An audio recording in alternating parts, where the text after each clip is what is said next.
What's good with you people? Louthewritersports obviously once again. Hope everybody taking care of themselves, staying safe, and basically living their lives. All right, let's get it started. Soup Hitman X. Um, Today doing a little something special. Like right now, I got like 131 subscribers. I'm hoping that this long day, hour for hour long live I'm doing today will help me get at least up close to 1,000 subscribers. Like, because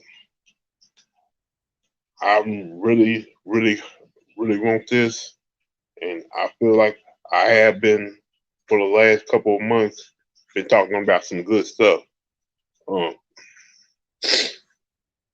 so this is a day where we're gonna talk about anything: football, basketball, baseball, life, anything. So let your friends know, let the people know. Everybody want to come by and talk, chop it up with me. We can talk, basically talk. This is talk about anything. Like get them to like. So hit that thumbs up button, hit that subscribe button, and every hour on the hour, I'm gonna be checking how many subscribers I end up landing.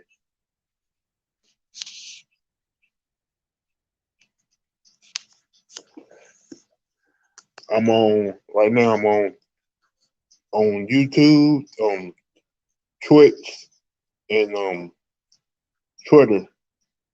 So if y'all want to join in and talk about whatever, we can do that too. We can put the link in the chat room.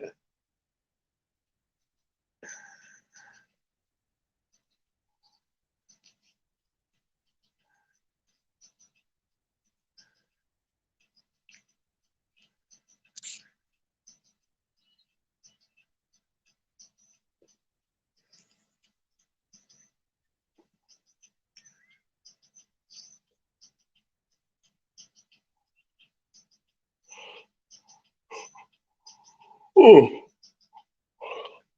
excuse me.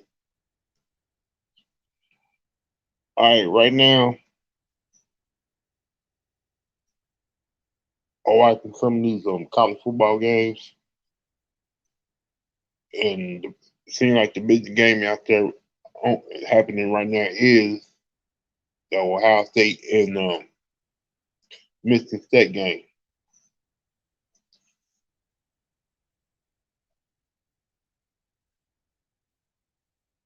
And right now, Ohio State is up 7-0.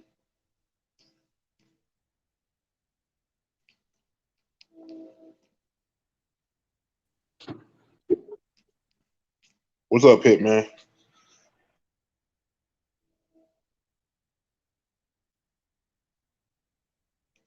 Okay. Right now, Ohio State is up 7-0. Michigan State is driving down the field, uh, sending back the pass.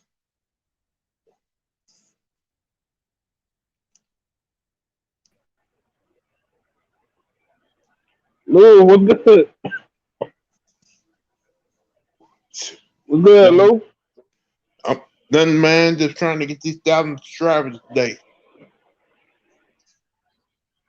You trying to get 10,000, man. Salute to you, man. I see you out here on the hustle. Yeah, man. I'm at 131 right now, man. Like I can't be stuck on low like this no more, man. Because I've been working my ass off these last couple of months. Dang, I've been seeing you shit, bro. I ain't always been able to tap in because you always go live when I'm at work. I'm on break right now, so figured I'd tap in with you real quick. Yeah, I've been seeing your Phoenix Suns been turning it up again. Ah, here we go. Some Suns love. Yeah, you know when Hitman hit the building, gotta show some love to the Suns, you did? Yeah. Well, But my how boy, come ain't nobody been talking? How come ain't nobody been talking about the Suns though, Lou? Can you answer that question? And nobody been talking about the Suns. Oh, the Bulls, the Nets, the Warriors. I want to talk about all these other teams that's not better than the Suns. Well, because everybody's happy about what the Bulls are doing right now. Because I told people Bulls don't come out of nowhere. My Bulls starting to look like the Bulls from old, but it's I still one forgot you was a season. Bulls fan. Yeah, you are a Bulls fan, ain't you? Like, don't get me wrong, I was kind of iffy about Alonzo Ball being joining my Bulls. You was iffy about that? Yeah, because of the bullshit he brings to the table when you play for your team. But it You been must good so you must not have far. been watch. You must didn't watch him last year, then, man. He was hooping that second half last year, man. I knew he was gonna be solid for y'all. Ain't about him, man. It's about his damn daddy, man. Open his damn mouth and Yeah, running yeah, it. you right. But if that's the worst you got to deal with, man, that ain't that bad of a problem. Lonzo Ball is one of the best perimeter defenders in the league. He's turned into one of the best 3-point shooters in the league. So y'all got y'all to steal with Lonzo. I'm mad y'all got him. I've been campaigning to get Lonzo Ball in Phoenix. But ever since we got CP3, I mean, come on now, nobody's taking Lonzo over CP3, but that ain't a bad option having Lonzo. When y'all gave Chris Paul that new deal, that wasn't going to happen. Yeah, yeah, we already knew that. I mean, but before that, I mean, even before then, when he first got traded to the Pelicans, he wasn't playing too well. I was hoping that Phoenix traded for him. And, Ticket was all, oh, Lonzo's a bust. He's this, he's that. I'm like, come on, bro. Like Lonzo, he in his third or fourth year. Like we already judging Lonzo in his first couple of seasons like he played 10, 15 years. The man's still a young player, and for a point guard, it's harder to Well, adjust to the well, speed. well, when your daddy come in talking about you gonna be the best point guard at all time, better than Steph Curry, better than that. Well, you That's his daddy though. They ain't Lonzo. Lonzo, the polar opposite of LeVar Ball. And sometimes that could be detrimental because he don't have the aggression on the court. But I mean, his mindset. He's a professional. He's a consummate professional. And I respect how Lonzo moves. You don't hear about nothing tabloid with Lonzo. You don't hear him going out berating his teammates, being selfish on the court. He's the type of player you want on any team. Like he's the type of teammate you want on any type of team. really he didn't start playing well till his brother outplayed his ass at one game. Yeah, yeah. You see that? And all of a sudden, his whole game changed. Real shit though. That's real shit though, man. Look, you gonna always have that competition with your bros, man. When you hear how they talk amongst each other, you already know they be competing against each other. So that was a good thing for Lamelo to get drafted and to come out playing the way he played. Because now we see the best of Lonzo. We can see Lonzo's best form. I don't even think that's the biggest factor for y'all team though. I mean, Alex Caruso, that was the biggest move y'all made in that offseason, man. Picking up somebody like that to bolster your bench, because that was your problem last year. Was your bench specifically on the defensive end? You went and got Alex Caruso and Lonzo. Like those are two key acquisitions. No, y'all big acquisition was LaVelle McGee. Oh LaVelle, yeah, yeah. hmm I was against that shit too, man. I ain't gonna lie to you. I was against it at first. So I'm like, damn, man. Like we couldn't got better than JaVale McGee. But even if we could have got better than him, it's still size. Like JaVale McGee is still a long, athletic player, and lo and behold, he fits well with our system as well. So, I mean, hey man, shout out to the Phoenix Suns for what they've been. Shout out to James Jones. I don't think really, he gets enough credit. really, y'all needed LaVelle McGee because your boy, he's iffy on being tough down low. Who's talking about? DeAndre Ayton? Yeah, man, he kind of iffy sometimes. Yeah, Like but how Miguel, many centers in the league? How many centers in the league do what DeAndre Ayton do on both ends? y'all gonna pay Like him? you gotta. I think we should, man. I don't know. I know we're gonna pay Yeah, him. I think we that's should have kind of extended fucked him up. though, That's man. kind of fucked up. Y'all haven't paid that man yet. I got a love hate relationship with DA, man, but we got to give him his bag. We cannot afford to lose him, even though We won 8 straight without DeAndre Ayton. That's fool's gold. You don't want to. You don't see too many bigs in the league that does what DeAndre Ayton does. So you have to reward him for that, even if it doesn't show on the stat sheet. You got to pay that man. Simple and plain. But we got all the chips in our corner because he's a restricted free agent. Don't really have to extend him. And if a team sends him an offer sheet, we could just match it. Like I'm hearing Sacramento want to sign DeAndre Ayton when he becomes a free agent. That's not going to happen, So we'll match anything that comes with DeAndre Ayton. Like I don't know what James Jones is doing right now, man. Like I don't know if your owner. What you mean? Oh, look, what you mean? You don't know what he's doing? He building a No, I'm championship talking about level I'm talking team. about the owner of the I'm talking about the owner of the team. He Oh, you may talking not own the about team. Robert Sarver? He may not own the team pretty much longer. But come on, man, you ain't gotta put our business out there like that, man. Ain't nothing been proven yet. What the facts at? What the receipts? I need receipts. I need facts. I need everything lined up before we start accusing that man of something. I don't like Robert Sarver. I'm keeping 100. I don't like him, but I'm not about to sit here and railroad that man without facts. Simple and plain. Same shit with Deshaun Watson. I'm not gonna railroad Deshaun I'm Watson saying until the facts come out. he's the same owner who would not pay when Steve Nash and them was there. They had a tent, and you had your boy. What's his name? Johnson. He Oh, you had talking about Joe Johnson and Maury and all them boys? Yeah, I mean he had his moments in which because he traded. Remember he traded Rondo for cash. He traded Nate Robinson for cash. Luau Dang he traded for cash.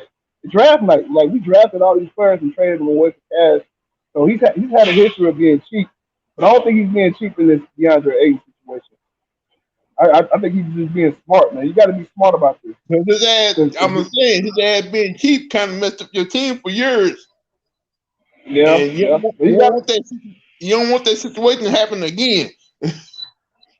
yeah, yeah. I feel you. Hey, don't remind me of that though. You see now you being petty. You ain't even have to say that though. You ain't have to say nothing about that, man. Like we already know here in Phoenix, we already know what we had when Joe Johnson was there, and we didn't want to pay him. And then the same shit happened with Amari. We didn't want to pay him. So I doubt that's going to happen with DeAndre Ayton, especially seeing how now it's restricted free agents. Back then, they didn't have restricted free agents. So, I mean, players were more in control in that sense. So we got all the chips in our favor. Like I said, if he does sign an offer sheet, we have the option of whether or not we want to keep him or not. And if he doesn't play up to that offer sheet, whatever he gets, if he doesn't play, if it doesn't match his play, and somebody just trying to take us away from him, like I don't see the Phoenix Suns signing an offer sheet if he doesn't deserve it. So this is good for DeAndre Ayton. It's good for the team. You get to come out here and prove what you worth. Simple and plain. He's been doing a good job so far. So what's up? Y'all think y'all can beat Golden State in the West? Because they're looking And like man, what? Oh, man, come on, Lou. That's a silly question. Hold on, Golden State didn't do this all year. From last year, they didn't do this all year. Now I get it. This is a different team, but we're a different team too, and we're a lot better than them. We match up better with them. See, here's the I thing with know, Golden State. They like but right now Golden State got the best record in the West, and salute. I salute that, but look, Golden State and the Clippers are two teams that I don't want to see in the playoffs. I've always kept that same energy. But if I'm going to keep it 100, I don't feel like Golden State can beat us in a 7-game series. But they like to go off of mismatches a lot and that pick and roll. We can defend that with Steph Curry and Draymond. We can defend that with Mikal Bridges and DeAndre Ayton. Like who wouldn't want that switch? DeAndre Ayton can hold his own on the perimeter. Mikal Bridges, Draymond Green's not punishing Mikal Bridges, so that's a great matchup for us. I'm pretty sure by the time they play y'all, Clay Thompson will be back. Hey, that's gonna be that's the difference. I'm a Clay Thompson fan. I rock with Clay. I don't know about that Also, element, but yeah, right now Clay as Thompson currently will be constructed, back, we could beat them. and in that little in Wiseman, that yeah, Wiseman, the pick, yeah, he gonna be back too. So I, man. I wonder Also, when Clay Thompson do come back, is the Warriors gonna still keep it rolling, or they gonna kind of struggle trying to get back in that rhythm. I think they're gonna get a lot better. We got to remember these dudes went 73-9 before KD even came there, so they're a great team. They're shooters, so they're still in their prime. The problem is that small ball lineup outdated? That's the problem. That's the question. Is it outdated? Are teams now able to defend that with bigger centers, like teams like the Phoenix Suns or even the Cleveland Cavaliers, who went and got Evan Mobley, who I felt like should have been the number one overall pick in the draft? That made them exponentially better because now Evan Mobley can guard the perimeter and inside. He can guard 1 through 5. You got a center that can switch on pick and rolls like that. That's what the NBA is headed to. I've been saying this for the past 2 years now. And now you're seeing with the Cleveland Cavaliers, with the Phoenix Suns, how teams are starting to defend that Golden State style of play. I don't feel like Golden State, like the one team they don't want to see is the Phoenix Suns because we can guard that pick and roll, that those perimeter players, we can guard that pretty well. We got a lot of defenders on our team. Yeah, Cleveland just lost their point guard for the season. Who? Colin Sexton? Yeah, yesterday he had season injury surgery on his knee. Man. Well, the good thing with them though is they got like 3 point guards over there. No bullshit. Like they got Darius Garland, Ricky Rubio. Ricky Rubio been hooping. Low key, Ricky Rubio has been hooping. You got Ricky Rubio, Darius Garland. You still got a 1-2 punch Yeah, at that point guard. people laugh at me when I said Ricky Rubio could be great one of the great floor managers in the league. I'm like, Rubio really don't have to do that much. He just gotta make sure he sets everybody up and hit a couple shots here and there. He's a good Right. game manager. Like, hmm I mean, people forget Ricky Rubio a couple of years back was having a comeback season with Phoenix. So it's not like he doesn't have anything left in the tank. In the summer before that, he had one of the greatest Olympics of all. Well, I ain't gonna say one of the greatest of all time, but he had a great performance in the Olympics. So this guy still has some time. He still has some game. I feel like his game gonna age well, kind of like CP3. Like he's just gonna be a constant point guard for the Cleveland Cavaliers. Exactly what they need coming off the bench. And like I said, when you got Evan Mobley and Alex Okoro on the perimeter, that's gonna be a tough thing, man. Cleveland's headed in the right direction. I'm mad Houston didn't pick Evan Mobley. I was telling my brother, man, I'm like, look, Houston need to get Evan Mobley.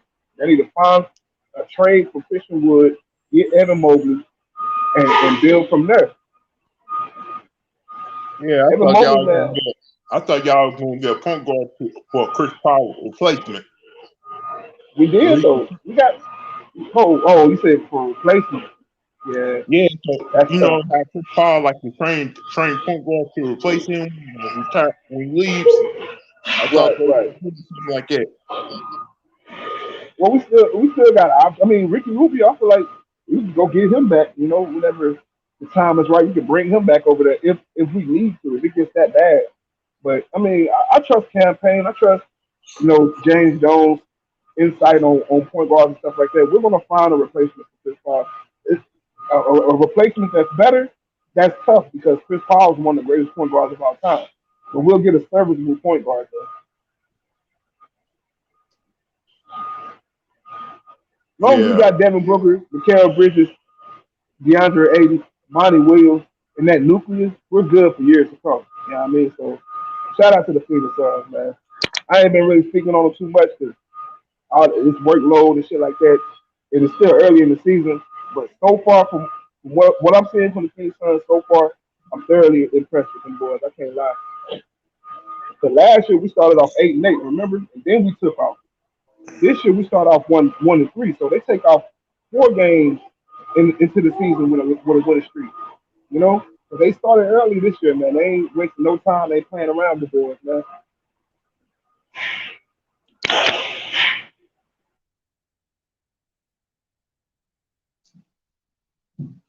can you blame people saying them going to the final was kind of like a fluke last year? Yeah, they're gonna eat their words this year, though, man. And that's another thing for people to say it's a fluke. Oh, the Phoenix Suns ain't really that good. We beat up on injured teams. Let's not forget we've been injured too this whole season, and then still on an 11 game winning streak. We have numerous amount of injuries in this lineup. So injuries only work one way when it comes to that narrative with people. They don't put it they don't put it into perspective that we have injuries too.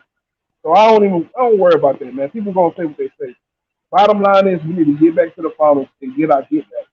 You can't allow Chris Paul years in Phoenix to be wasted. And I mean, at least one championship out of it. And that contract, you signed Chris Paul to a $90 million contract. That's gonna go out the window pretty soon. If we get a championship out of it.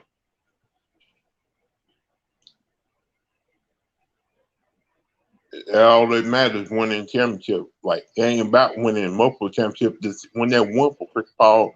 And Yeah, you go out as a legend, man. You win a championship in Phoenix. You go out as one of the greatest of all time. The Phoenix ain't got a championship. yeah, That's just like with Levine and the Bulls. Even even if it's just one championship he gets y'all, that gets the Chicago Bulls out of the Jordan shadow. And at least we got a championship away from Jordan. We think of the Chicago Bulls championship is Jordan only won there. Nobody else won there. So that'll be like getting a championship. That would be major for Levine. yeah. How you feel about that whole Scottie Pippen Jordan situation? I ain't heard too much about it. What happened with it? Jordan, was Scotty was saying he was better or something? Yeah, he said he was 10 times better than Jordan. I think he was. He might have a point. Yeah, shit, he might have been. Jordan held a man back, man. Simple and plain. See, growing up, I was always a Scottie Pippen fan, so I'm gonna lean with Scotty on that one. But the I was thing always a about Scottie it, but Pippen the fan thing on about Jordan. it, the thing about it, he had a chance to prove that, and he didn't do it when Jordan was out And there. one year, for one And year, and you had to think about the other times he was with the Rockets and the Trailblazers. He still couldn't lead the team to the man was past his prime at that point, man. And he was playing with other Hall of Famers on that team. like And I you ain't about to like do that man like like I that. like Pippen, but he couldn't shoot like Jordan. He couldn't shoot. Oh, well, you're looking at it from a one-dimensional aspect. You're looking at it from an offensive end. Defensively, you can't name too many Yeah, players better than Scotty like he was a better defender than Michael, but and better but playmakers. but that system that they played in was probably one of the best systems in the league at that time. Right, that is true. But it And how many benefited times? Jordan And just how as many much as times Scotty. and how many times did Jordan praise Pippen? What up, man? You said what? How many times did Jordan praise Pippen for all those years too? He praised him all the time, but Pippen felt like, But hold on, yeah. Jordan praised Pippen. Pippen, I mean, yeah. Pippen got to look. This is the bottom line of why I feel Scottie Pippen. Pippen had to live in Jordan's shadow and get called a role player and disrespected by everybody in their mama. So put yourself in Pippen's shoes. You getting called Robin and a role player and not that good without Jordan your whole life. Of course you're gonna feel like that. You're gonna want to shine and get your props. yeah, he's only doing this so he can sell a damn book. Yeah, I feel Scotty, man. Like, do I agree with him? No, but I feel him. He got a case, and a lot of people don't give him that his credit. Like he does have a case to be as People like good as it, Jordan. people like it too. How come you ain't feeling that? How come you ain't give Future that same energy when he was taking down your wife? What you mean? He giving Jordan all this energy right now, but he's not giving Future the same energy. Future's out here dicking down your wife, talking shit about you, but you ain't saying shit about I feel you on that, but when we think Scottie Pippen, a lot of people attach him to Jordan. So that's probably where that energy come from. Everybody trying to compare him to Jordan and say he's not as good as Jordan.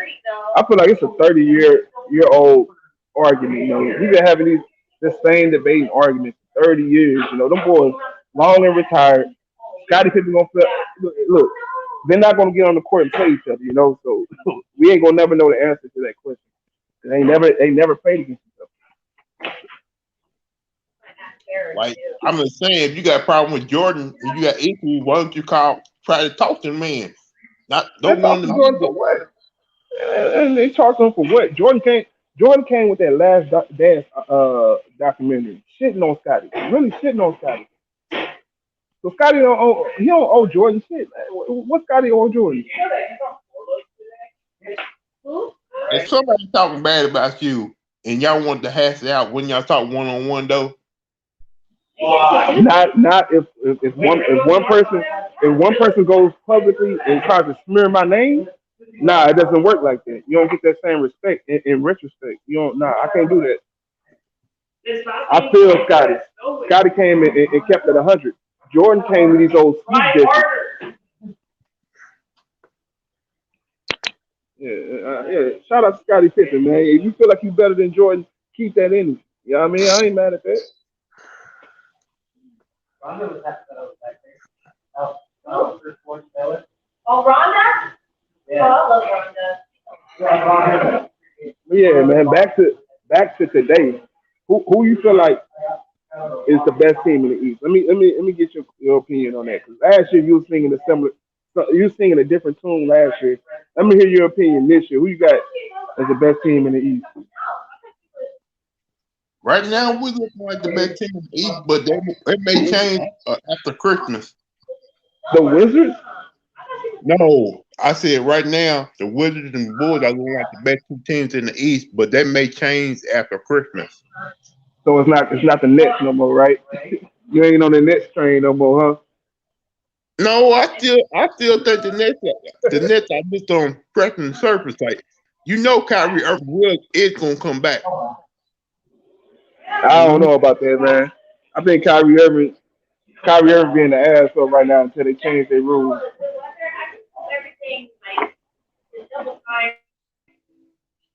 He being the asshole because he don't want to put something in his body he don't know about. Yeah, I feel like hey, look, I give Kyrie Irving hell, man. I don't give him no mercy. But shout out to Kyrie Irving for what he's doing right here, man. Gotta give him his respect on that. Because a Because lot of people won't do that. Stephen A. Smith is an asshole, man. Coming on live TV, just disrespecting that man time and time again. Why you keep But yeah, on we know putting? Stephen A. Smith gonna do that to every black man. We already know how Stephen A. Smith moves. Stephen A. Smith, man, that shit don't surprise me, man. We gotta start watching ESPN. We are ESPN, bro. Like fuck what Stephen A. Smith talking about, bro. We ESPN, you know what I mean? So his basketball logic ain't more logical than you or Ticket or Lamont. Like I come online to YouTube to get my basketball news. Right? I ain't getting no news from Stephen A. Smith all about bullshit. So why listen to him? Why watch him? Like we know who Kyrie Irving is and we know what he's standing for because we living in this shit. Stephen A. Smith gonna push a narrative.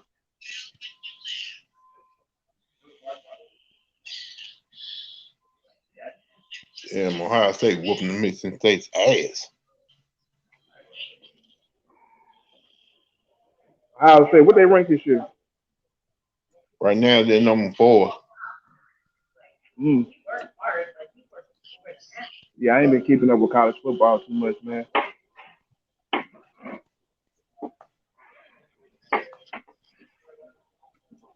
Yeah, I looked at the schedule, man. We don't play y'all until next year, man. I think February next year. I thought we play y'all on the West Coast, man, because my Bulls be on this West Coast trip right now. Right now we beat the Clippers, Lakers, and Nuggets. Yeah, I was surprised with the Lakers and Clippers, man. And Lakers and Clippers. Clippers solid though. To be without Kawhi Leonard and still be a top team in the West, that's pretty solid. That's decent. With the Yeah, Lakers, man, I don't know you what's got, going on with them. yeah, you got to think about that too. Kawhi may come back this season. Like you don't know what's going to happen after Christmas. because the first part of first half of the season, like anything, it's like you see these weak teams look good in the first half of the season, but after Christmas, everything start to change, man. Yeah, I say the top five teams usually stay around the same, but those bottom teams, that's when you start seeing like whether or not they really top teams or not. So the Clippers, man, they got a lot to prove, man. I like their chances to be competitive or something like that, but a championship level team, even with Kawhi Leonard back, I'm not sure because Kawhi Leonard got to get back into game shape. He ain't even in, like we can't say he's in game shape and he's been out for all this time. He done missed training camp. He done missed pretty much the first half of the season. So I don't know about that. I don't know if Kawhi Leonard coming back makes any difference. But if they keep playing solid and serviceable and then get Kawhi Leonard back, then that's a different story. Yeah, but I feel like my Bulls need to make another move to get another big man on that team. I'm hearing a lot of people say that too out of Chicago. I follow. I follow Chicago, man. I've been listening to a lot of podcasts about Chicago Bulls, and everybody say I need to get a big man. But who y'all gonna get though? Unless they sign the Marcus Cousins or trade for one, I don't know. You want Boogie over there? Yeah, I would love that. I wouldn't mind having Boogie on the team. He may not You gonna get some buckets. You gonna get y'all some buckets off the bench. yeah.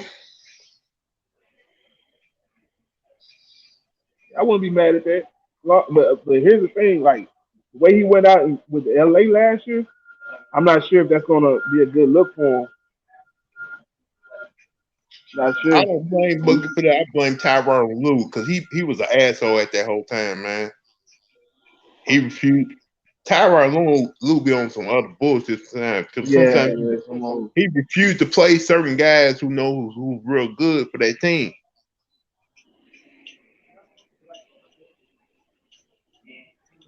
Yeah, but Boogie was messing up on defense too. But here's my thing, right? Like we gotta value the defensive end of the court, man. Like, I get these dudes be getting buckets and shit like that, but defensively, like we say, oh, nobody plays defense in this area, right? Which is true. All right, you can say that, but when we get defensive players, we don't really give them their props. We get people who just play strictly on the offensive end. We give them all the props. Like Boogie, like I said, he's gonna get buckets, but defensively he has his deficiencies, and that's always been a problem with him. So for y'all team, yeah, I like him. If y'all need buckets off the bench, see, I don't know too much about what y'all need. If y'all need buckets off the bench, then yeah, Boogie is the move. I'll go with. But if y'all need like somebody to play defense behind Vucevic, it's damn sure not gonna be Boogie.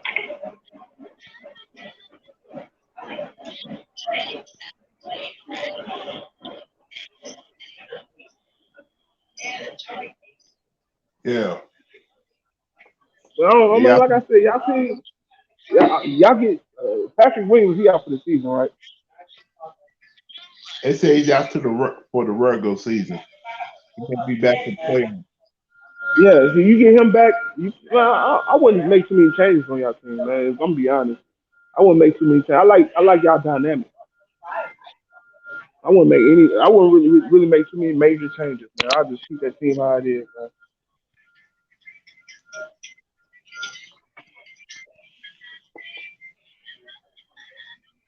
What about y'all? Y'all think about making a move during the trade deadline? Hell no, I ain't when you winning, why would you worry about making a trade? Your team winning. I don't want no trades and things.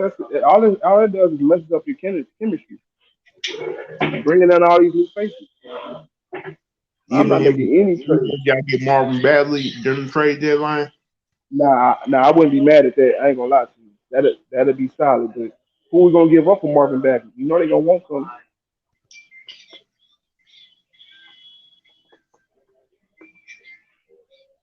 Mm, I Hold on, don't let know. me hold on. Yeah, man, who we give up? Like, do we give up Dario Saric and Jalen Smith? Is that good enough for Marvin Bagley? Because if it is, like, yeah, I'm making that trade. They already declined Jalen Smith option for his next year, so he's not coming back to Phoenix next year.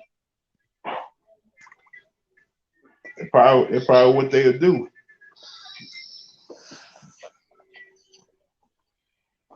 Yeah, man, Marvin Bagley. If he buys into coming off the bench, because he can't start him, not next to DeAndre Ayton. So if he buys into coming off the, and I heard Lamont say he said he wanted to come to Phoenix. He's been begging to come out of Sacramento. So we can find a way to get him. Yeah, I wouldn't be mad at that, but I don't I'm blame not him trading no key players for him. I don't blame him wanting to leave Sacramento because they're not putting him in the best position. They ain't using him right. Like he You know sees it what? like I wouldn't be mad. I ain't trying to be a bust, man. I'm good. I just y'all gotta give me a chance to prove how good I am. If we're gonna be honest, I think that'd be a good trade for y'all. That'd be better for y'all to get Marvin Bagley than for us to get him. You just said y'all need a big man, and you're right. Like he still got some years under his belt. He's still young, so get him in a different situation, a winning team. And I think we see shit. That'd be a steal if y'all can get him for two second round picks and a player off the bench. That'd be a steal, man. Now I'm not trading Kobe White for him. That's not happening. I'm not trading Kobe White. I'm not trading Alex Caruso. I ain't trading no key players off my bench, but I'll make that move.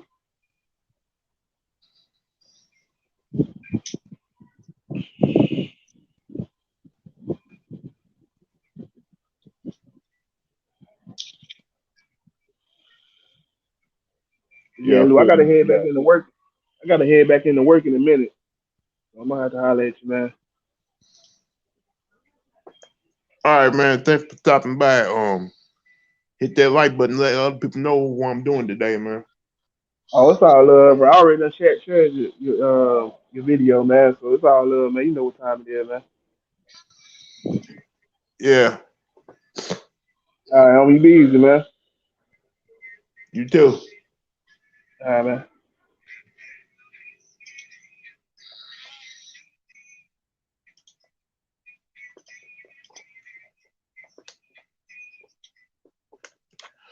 All right, people. All right, people. Once again, I'm doing 1,000 subscribers a day. So I'm trying to see if I can get some more subs or subscribers to my channel. And right now, that was my boy Hitman X who came by to chop it up with me. Um, Follow his page too. He got a good page. He really good at the basketball talk and show that brother some love too. Okay, let me see.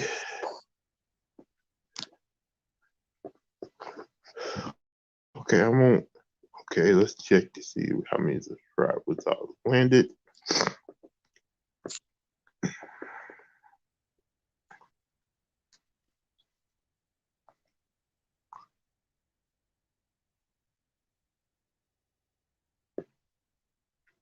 Mm.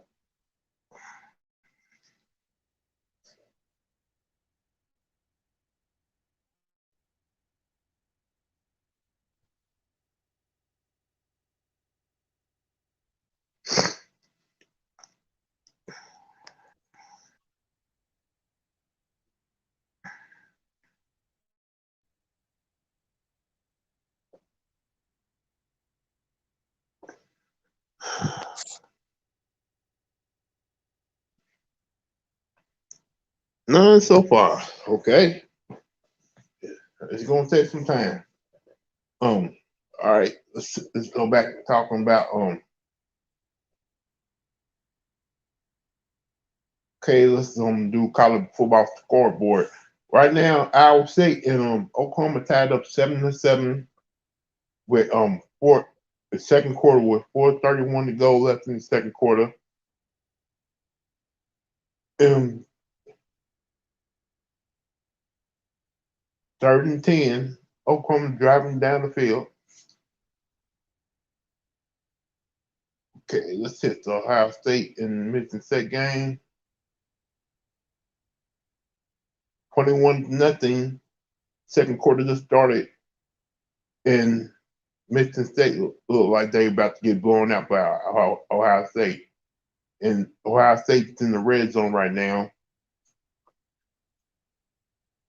May be going up 28-0 over Michigan State. Okay, let's go to Clemson and Wake Forest. Clemson is up 10-0 over Wake Forest in the second quarter with 12:59 left to go. And right now, Wake Forest is driving down the field trying to get back in the game. And some college basketball about to start. You got Villanova versus Tennessee in the Hall of Fame Tip Hop Classic. That's gonna be a game. You got Texas versus West Virginia. It's college football right here. You got Texas versus West Virginia right now, and right now it's 14-0 West Virginia over Texas in the second quarter. Man, Texas started off good, but now they're just struggling to get wins now.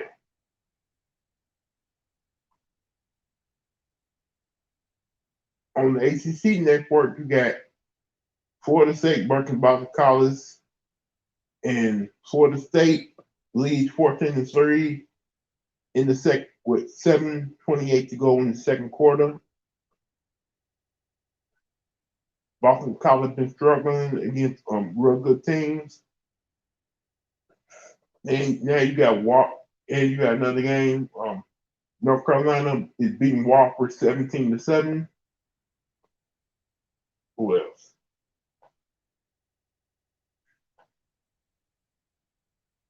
You got Kentucky and New Mexico State. And Kentucky just scored, so they are up 27-10. When they hit the field goal, it'll be 28-10.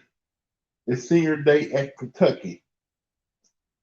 Who does? They got a game at on Louisville next week.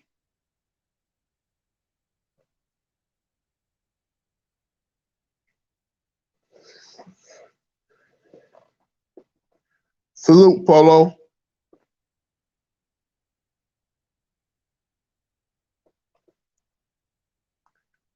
Hey, Polo, do me a favor, share my video, man, because I'm trying to get these 1,000 subscribers today.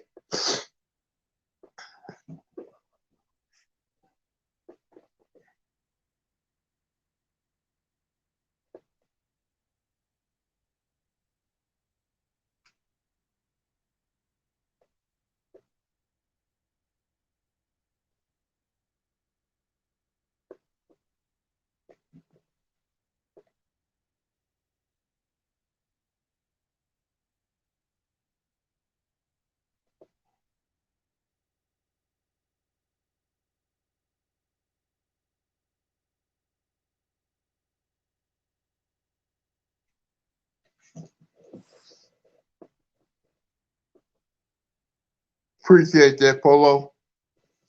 All right. I'm trying to find a close game right now, but every game right now looking like a blowout for everything. And I thought Ohio State and Michigan State is probably a good game to watch, but damn, right now Ohio State is just putting Michigan State to the woodshed.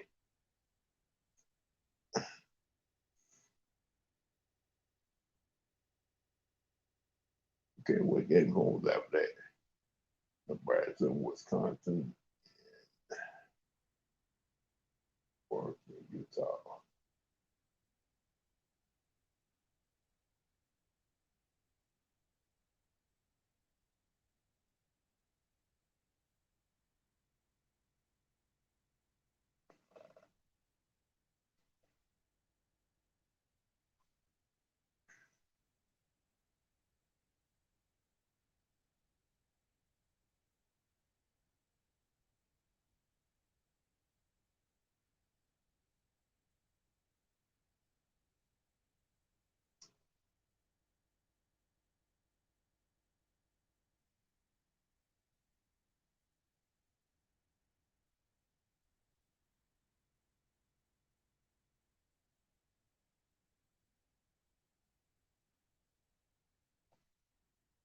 And right now in the second quarter, it's Ohio State 28, Mississippi State nothing. And it don't seem like right now Mississippi State has thrown in the towel in this game because right now they don't seem motivated enough to try to win game.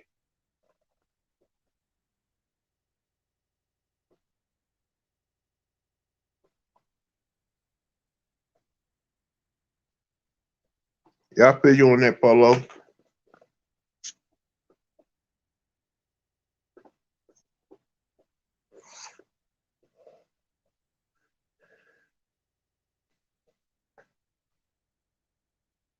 The improvement that CJ Stroud had made during the season with Ohio State has been amazing. Because people were talking about they need to replace him at quarterback, but Stroud got over his struggles, and now he's one of the best quarterbacks in the Big Ten. And this is a bad look for the one of the Heisman candidates at running back for Mississippi State, Walker the third, because they talking about him being he talking about he want to win the Heisman, but with your team down 28-0, and you not basically distributing and doing anything, it's gonna be kind of hard. It's gonna be kind of hard for you to be in that Heisman race.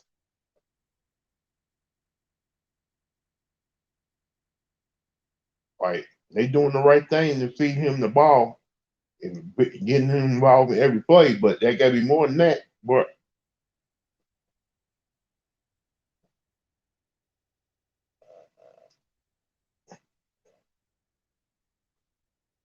and plus Ohio State, the way Ohio State's playing right now with the college football playoff situation, it's a possibility that they can move up to number 3 slot.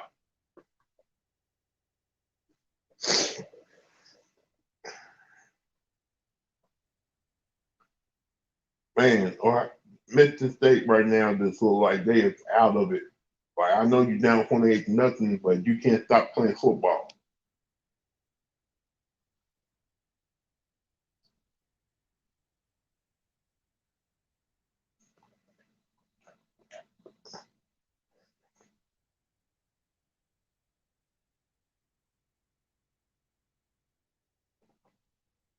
Clemson and Wake Forest is still going on. It's 10-21 let's go, and Wake Forest just hit a field goal. The story is now Clemson 10 and Wake Forest 3.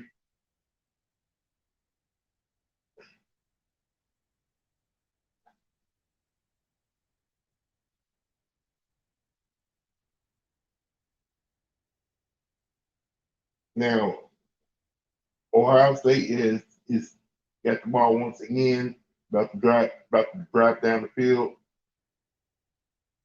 It's 28-0, 12:48 left to go in the second quarter. And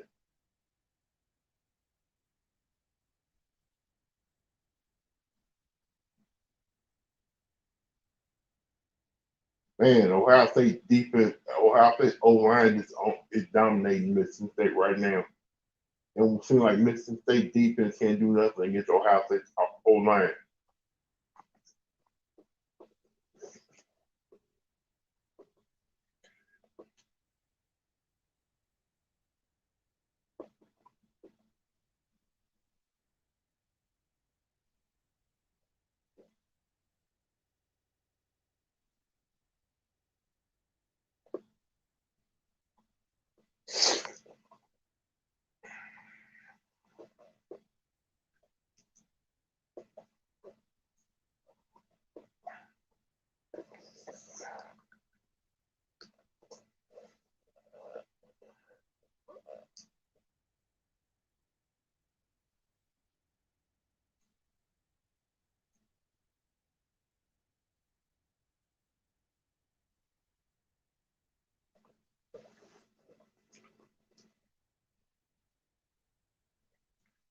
If it gets more ugly, I would not be surprised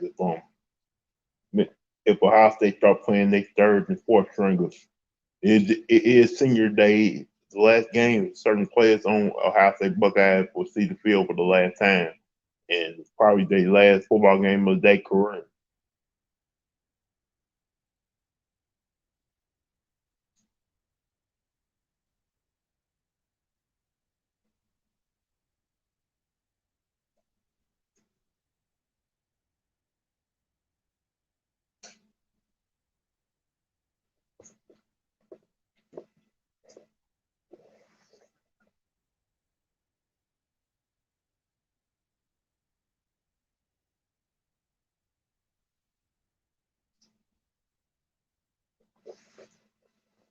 Once again, I'm doing the thousand. I'm doing the all day 1,000 subscribers marathon. I'm trying to get to 1,000 subscribers. I'm gonna try to do this as long as I can today. Um, if you want to distribute, it'd be good too. Um, hit that like button, hit that subscribe button, share the content so you can get so people can get that notification. And there's my PayPal and pay and Cash App. If you want to Cash App me a little something, that will be appreciated. Other than that, I'm gonna go ahead and put the link in the chat room. If y'all want to come up and talk about anything uh, with that too.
Ohio State has scored again. They are now up 34 to nothing in the second quarter. And by the way, Ohio State looking right now, they may end up putting 50 points on Mississippi State. Okay, in the second quarter with Clemson, worked Wake Forest. Clemson got the ball offense.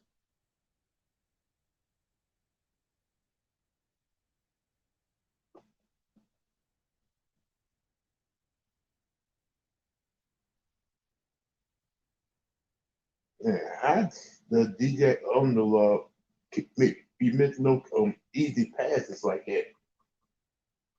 Simple passes.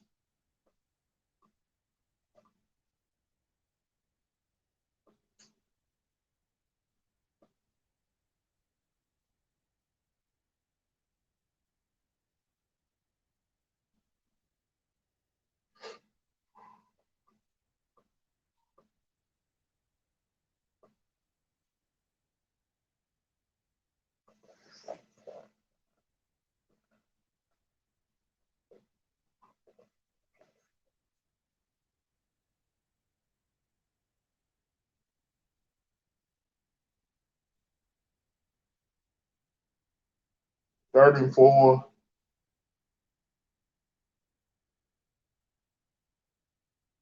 Another first down for Clemson.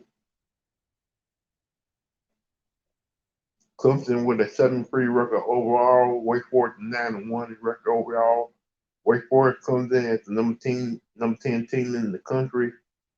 And Clemson has not had the Clemson like season that they've been known to have.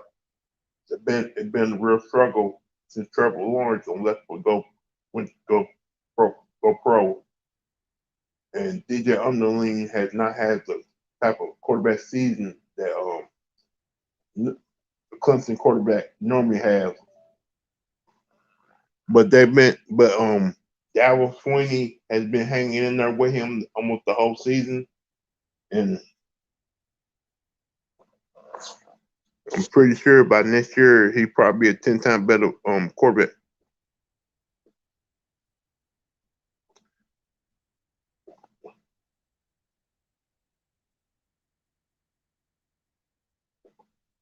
Breaking news: Lamar Jackson has been added to the Ravens injury report.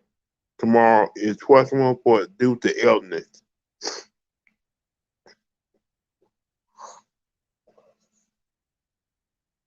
And the Ravens are supposed to be playing the Chicago Bears tomorrow. Whew. If Lamar Jackson can't play for the Ravens tomorrow, then it's a bit time trouble for the Ravens. Yeah, I don't even know who the backup quarterback is for the Ravens because everybody want to see Lamar versus Fields.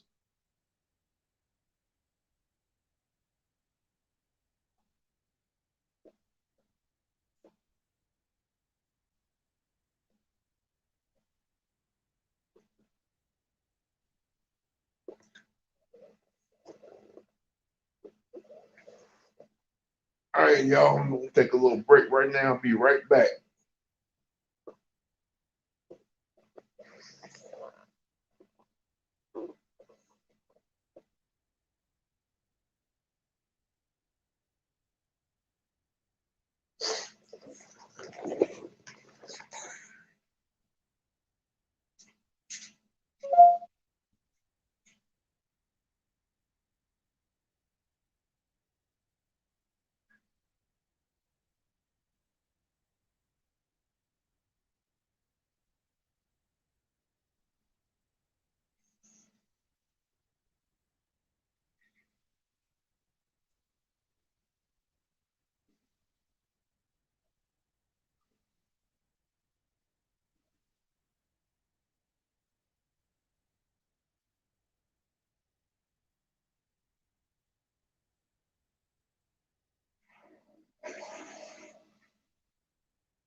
And it's touchdown for the Clemson Tigers. 16-3 over Wake Forest.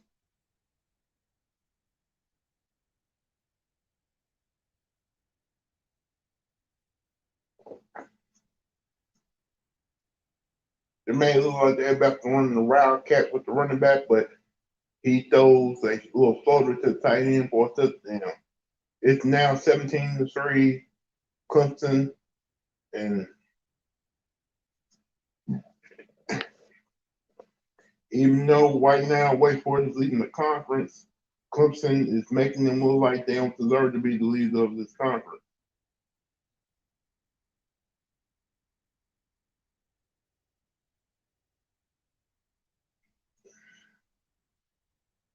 And back in the Ohio State and Mississippi State game, it's 4th and 20, and Mississippi State will have to punt again.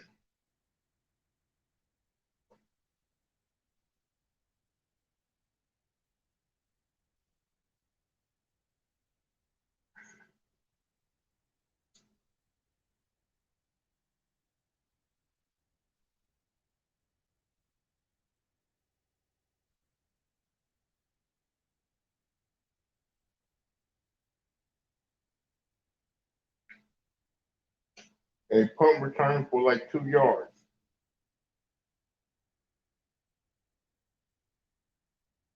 Let's see what's going on with the Kentucky and New Mexico State. It's 28-13. Kentucky's up on New Mexico State. 5:08 to go left in the second quarter. And Kentucky is driving down the field. And Rondell Robinson has a big touchdown run. And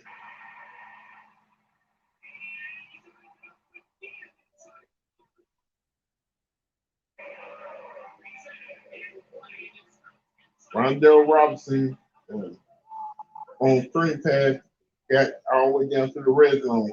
Look like touchdown about to pound it in once again.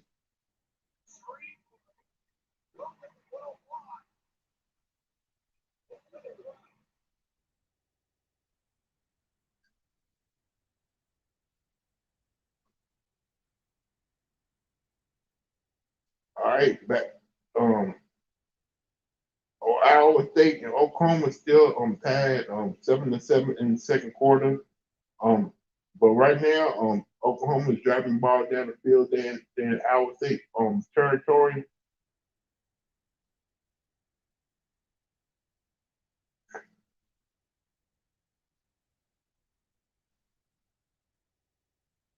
And now they're at the 10-yard line with 6:48 left to go in the second quarter.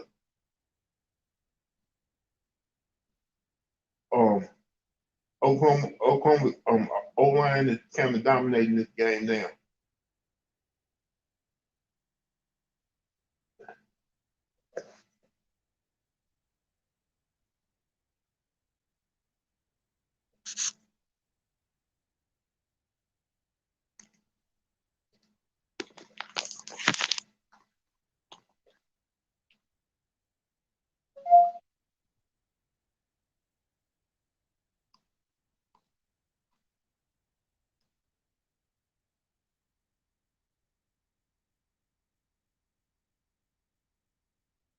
Hold on, Paulo.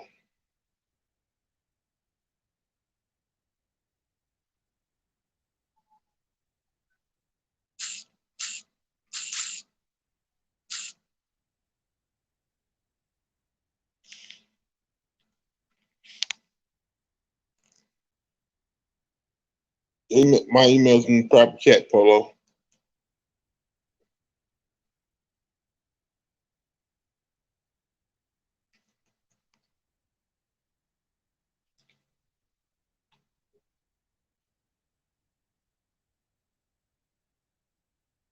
It's 4th and 6 now, and it's 4th and 6, and Oklahoma failed to get the ball in the end zone for the red zone. The field goal team is coming out right now. Look like they're about to kick an extra point, so they can go up 10-7. Attempting a 25-yard field goal.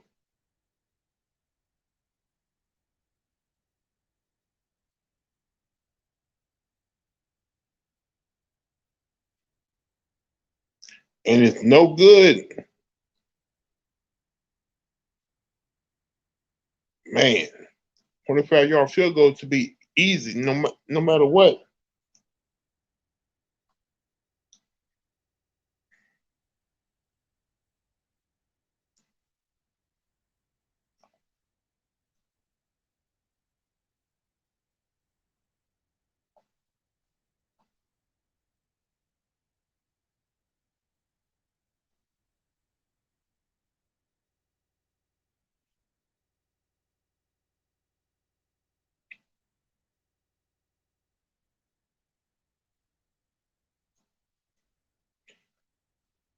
Hey, something about this whole Clemson team. Hey, their offense may not look great, but their defense is still top notch.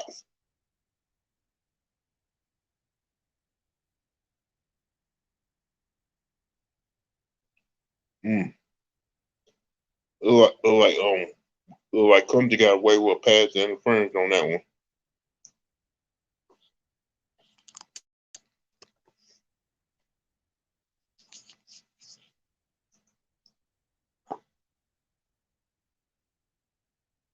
the Wake Forest sideline going crazy because they want that pass interference call.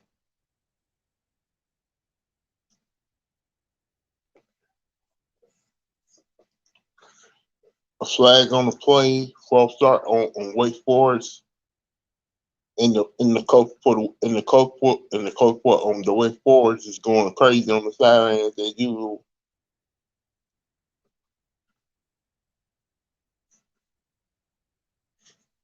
It's 2nd and 15. 3:39 left to go in the third quarter. I mean second quarter. And Wake Forest is trying to get back in this game. Quarterback sets up the pass.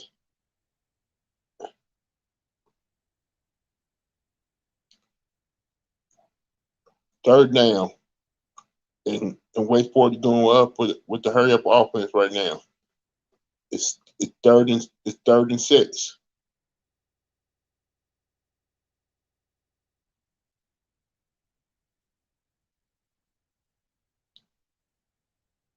And Wake Forest gets the first down. They are now in Clemson territory.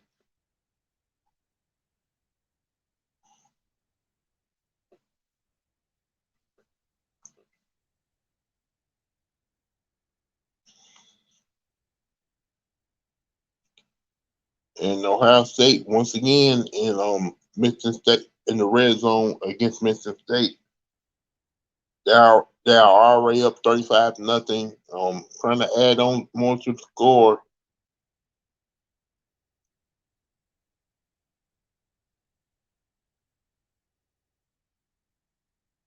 And touchdown Ohio State.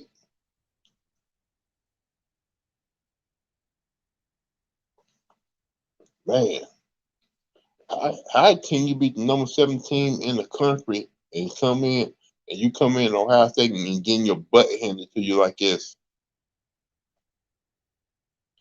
41-0 Ohio State in the second quarter over Michigan State.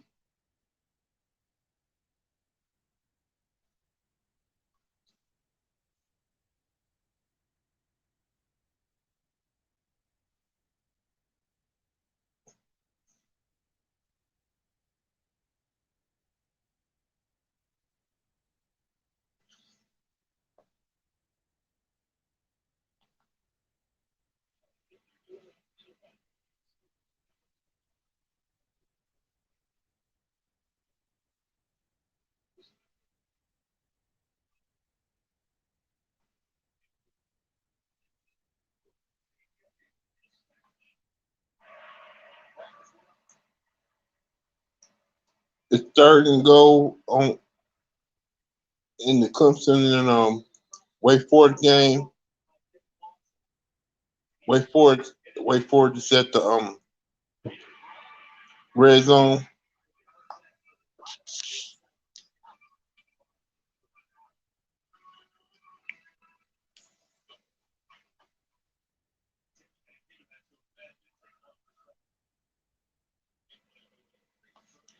CJ Stroud is having a career day, 23, 25 complete 10, 330-yard passing, and 5 touchdowns in the first half.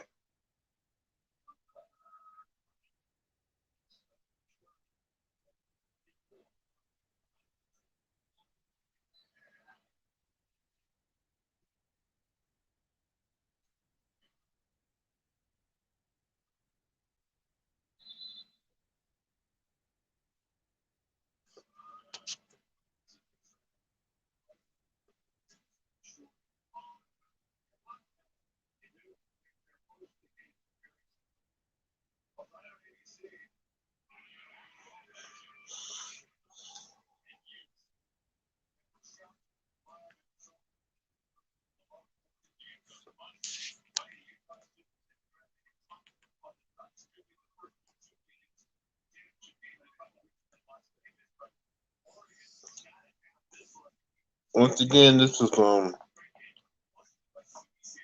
thousand stripe marathon. Trying to get a thousand travelers for the days out. Um, share the video, and let people know so I can get like get the algorithm out there and stuff like that. So let me see what's going on. Got to earn a couple more subscribers.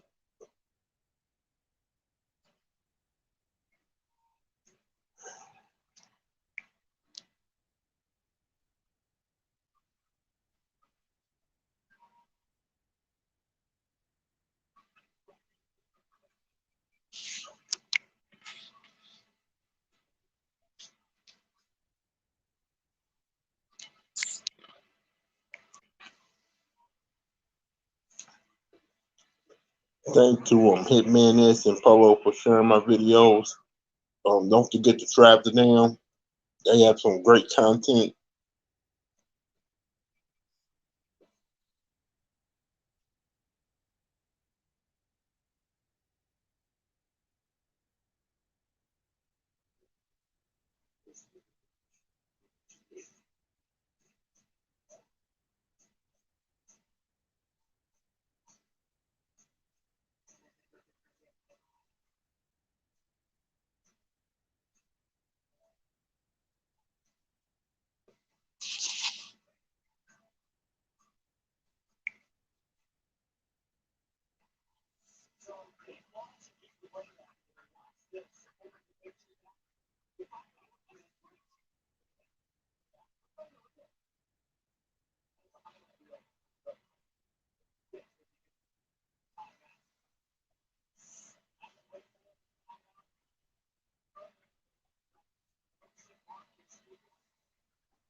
Third and goal for Wake Forest. Are they gonna punch it in, get back in the game? And touchdown Wake Forest.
Seventeen-10 right now. Clemson's on top of Wake Forest.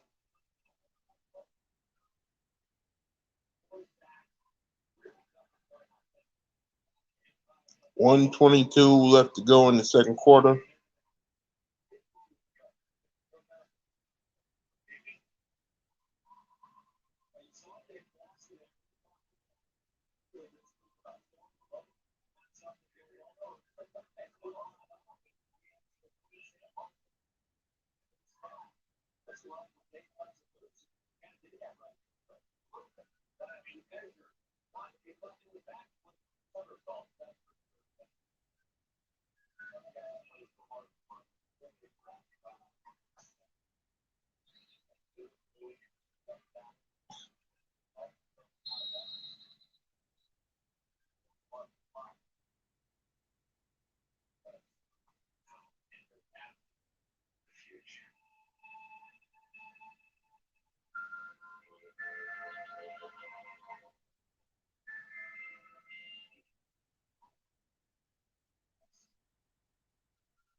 Wow, that's the most one of the craziest things I've ever seen. Quarterback scrambling, fumbling the ball, Oklahoma was super score for a touchdown. They are now up 13-7 with 9 seconds left in the second quarter.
Clemson just turned the ball over with 107 left to go in the second quarter. And Wake Forest is trying to drive down the field, tie the game up for halftime. Wake Forest quarterback sending up the pass, sideline catch by the Wake Forest wide receiver.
Fucking 10, Ohio State in the red zone once again.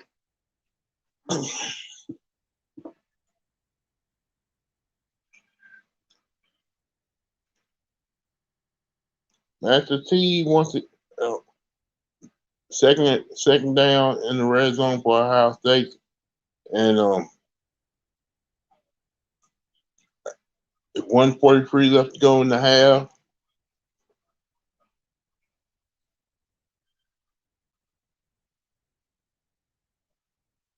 And a receiver wide open in the end zone for another touchdown for Ohio State. 6 touchdowns in the first quarter for CJ Stroud. That may be a record.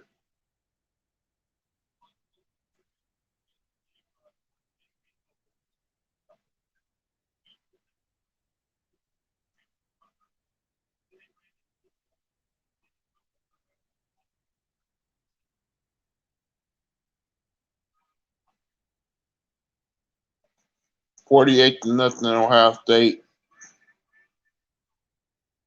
49-0 Ohio State with 1:37 left to go in the half.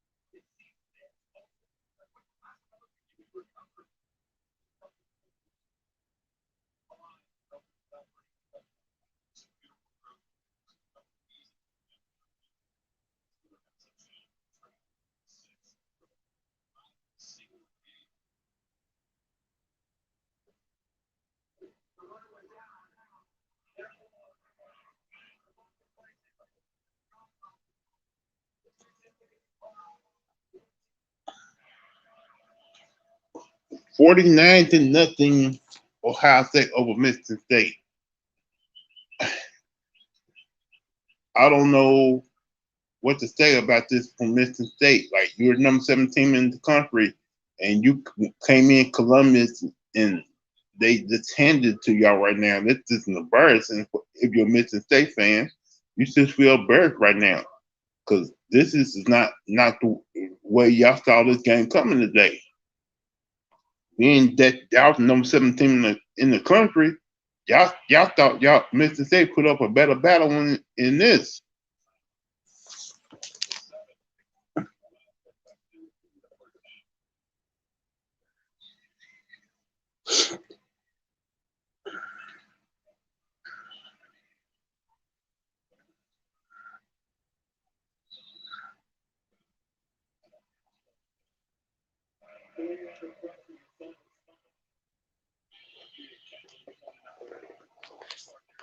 I would not blame if Mississippi.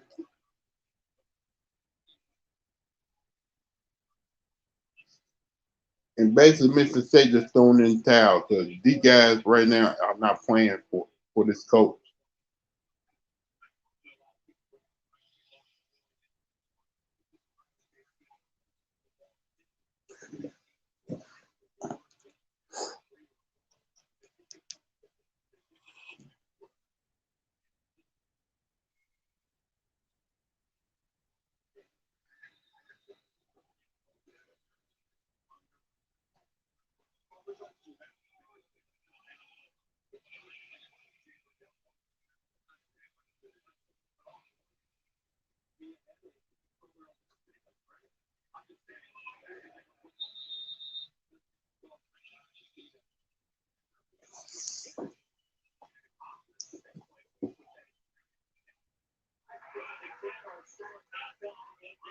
In halftime, Clemson Wake Forest, Clemson up 17-10.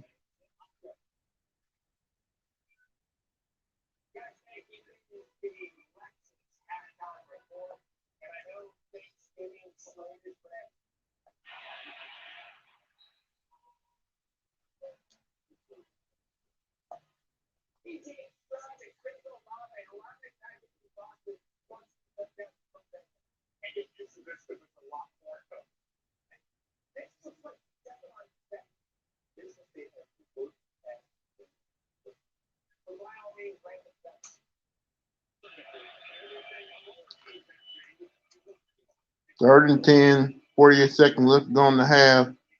Ohio State's up 49 nothing over Mississippi State. Quarterback sets up the pass. Can't find nobody. And he has had this. Did he catch that? No incomplete pass. It's fourth down once again. Look like Mississippi State gonna be kicking the ball back to Ohio State. Do they take a knee or do they drive down the field try to get some more points?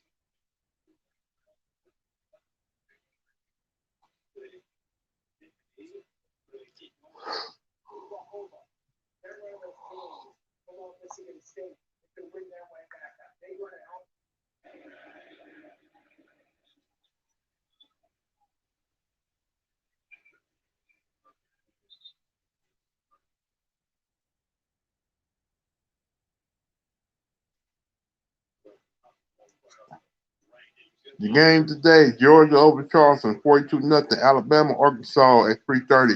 Oregon, Utah, 2:30. Ohio State, Michigan, 49 nothing. Cincinnati, SMU, 3:30 on ESPN. Michigan, Maryland, 3:30. Michigan State and Ohio State. Well, Notre Dame and Georgia Tech at 2:30. Oklahoma State and Texas Tech later on.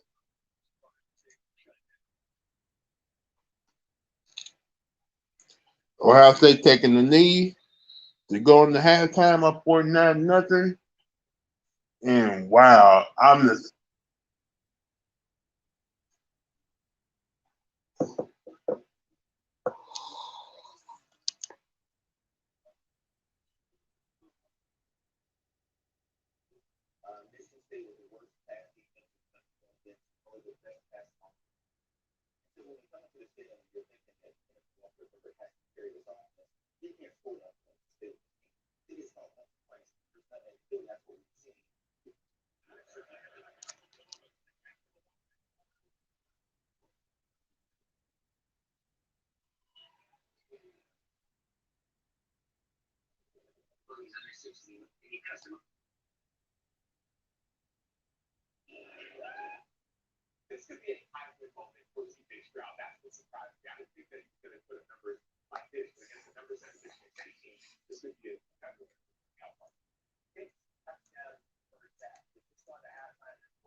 yeah. Well, just to let you know, guys, the Louisville basketball game about to start. Yeah, I'm gonna be talking Louisville basketball. If you don't like it, then I don't give a damn.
Okay.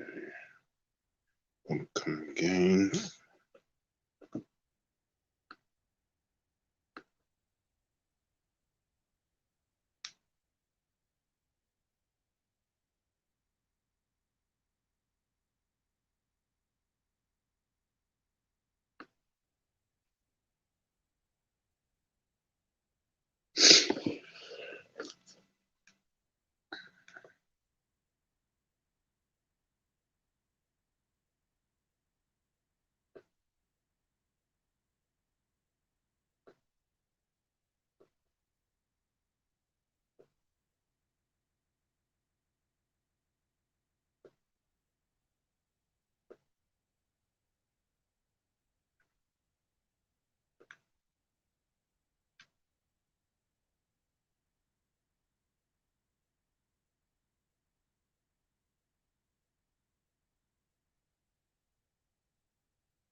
All right, while we wait on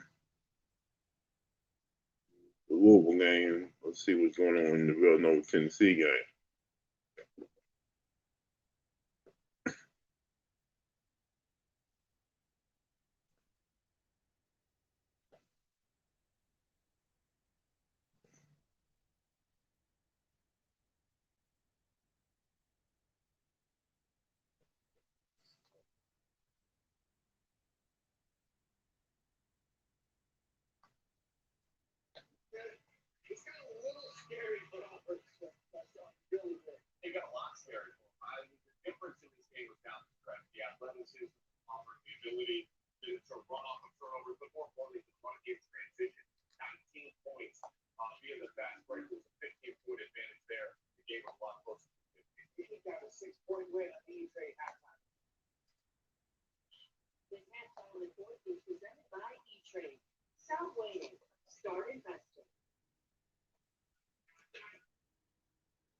Let's see what's going on here.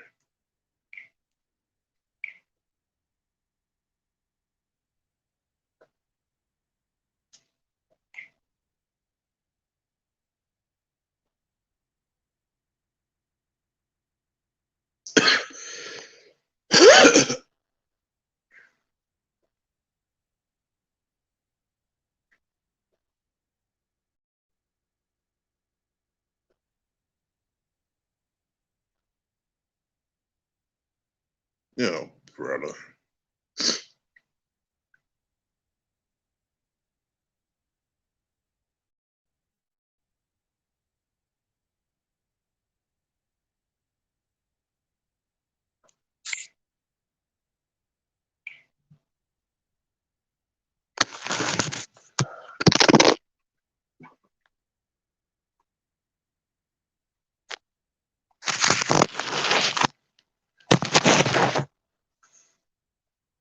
follow my boy True the King. He's starting to feel himself way too much after Boston beating the Lakers last night, and he thinks the Patriots are the most dangerous team in the league now. So you know how it goes, man. When your team's doing great, you get a little bit cocky.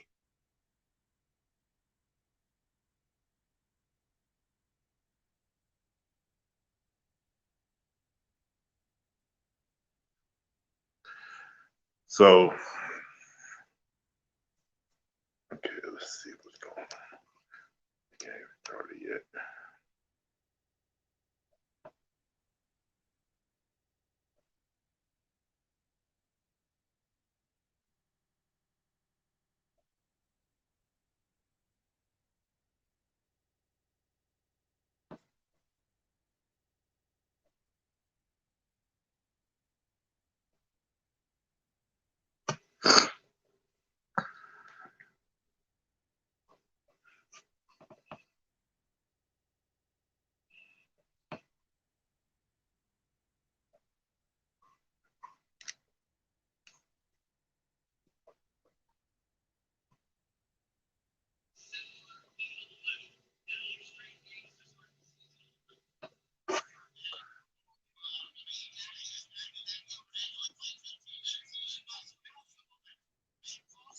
The Louisville and Detroit Mercy game is about to start. So you're gonna be hearing me talk about some Louisville basketball for the next couple hours, and that's how it is, boy. When you from Louisville like me, man, gotta talk some Louisville basketball.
Man, it ain't gonna be normal starting fast.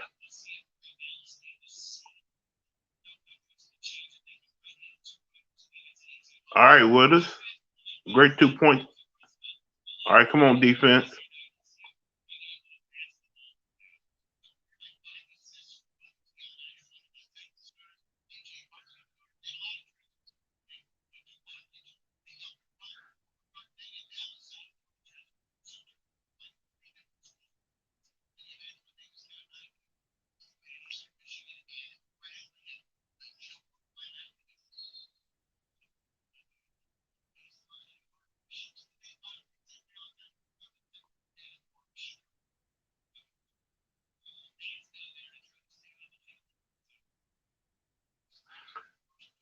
Two nothing Louisville. The first half with 9:07 left to go.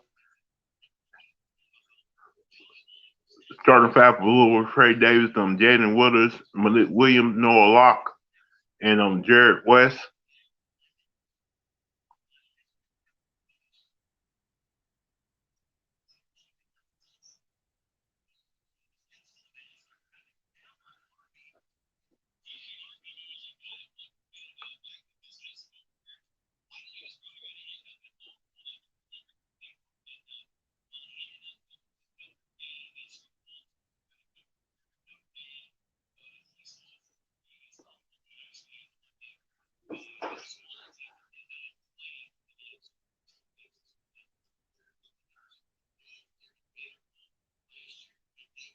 Dre Davis missed the first free throw.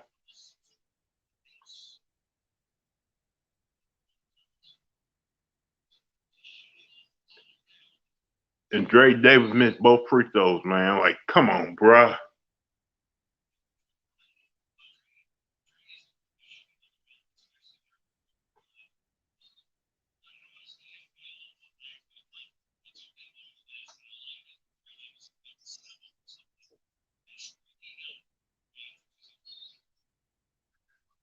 And Dre Davis caught the foul, but man.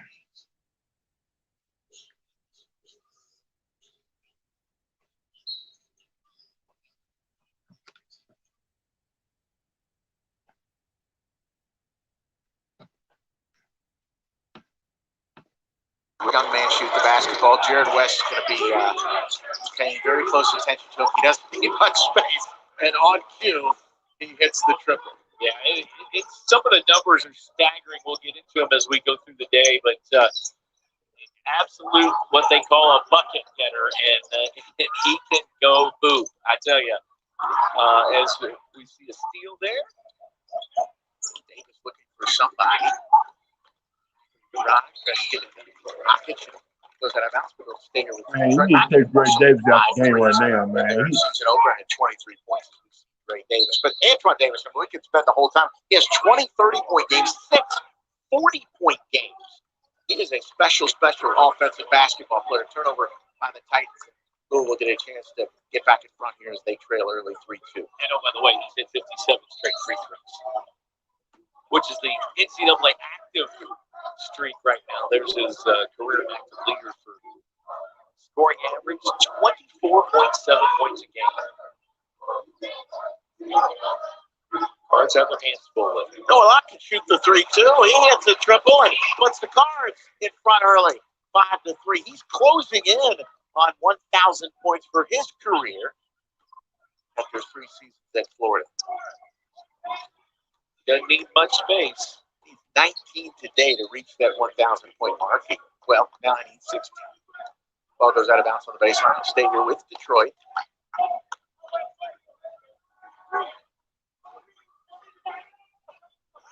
The fourth Jody of the 6 games that Chris Mack is suspended for this season, but he's basically got one more week because he'll be able to talk with the team after their game next Saturday in the Bahamas. Hockich, the younger brother of Dengadell, gets to the basket and scores. We'll get it down court fast like they want to do. As much talk as there has been about the offense, a turnover by Malik Williams for a travel about the free throw line. As much talk as there's been about the offense, it was the defense that really keyed the run the other night against Navy and sparked them. Yeah, and I think what I'm more impressed about where the defense is because we heard in the offseason like the offense is going to be a little ahead of the defense offense, and I think the staff was a little worried about defense going into the season, and I like where they're at. I mean, they're not perfect yet, but what they're doing a lot of good stuff.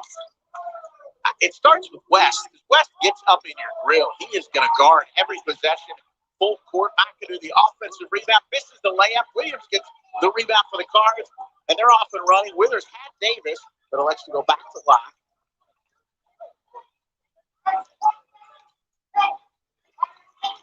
Locke sizing up a Curo, little fall away step back jumper. Maybe not percentage-wise the best shot, but he hit it. No, and he had a good matchup. He knew and decided, hey, I'm going to take this shot one way or the other, and that's what he ended up getting. And no one can knock that down. We'll see how much this is able to wear down Davis, because that's just annoying. Kind of sheds West there, and then Hockich gets the offensive rebound and puts it back in. Yeah, I think Dre Davis is probably going to come out after that. Got to be stronger with it. Maybe Jalen or Dre, one of the two. Samuel Williamson set to check into the next good ball. Williams can't get it to go. Dre Davis gets the offensive rebound and the putback. And that's what he does so good. The little things. Get in there, get offensive rebound, and put that back. That is a Dre Davis special right there. Remember all those big buckets last year that he got just like that. Louisville should have a depth advantage in this game. McAdoo all the way. Hockich all alone under the basket. Somebody forgot to pick him up. But Detroit, without really two starters, Mike Davis, two guys he anticipated to be starters, a turnover as Akins forces Withers to lose control of the ball. And it will be Detroit ball. And I'll tell you what, the Titans are here to play. Time starts at 9 after 4 minutes. That's the thing about it. This is the Louisville versus Detroit Mercy game. Right now the score is 9-9 after the first timeout, after the first referee timeout. And right now in Louisville, Dre Davis and Malik Williams look like crap right now. Almost like they're missing defensive plays. Right now Detroit Mercy is dominating the rebounding.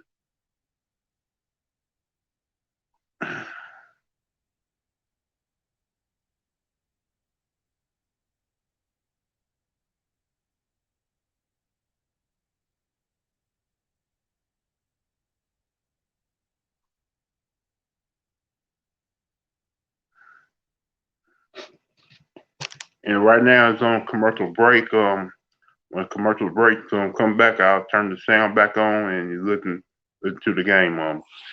If you like this video, hit that like button, hit that subscribe button so you can get the notification when I go live.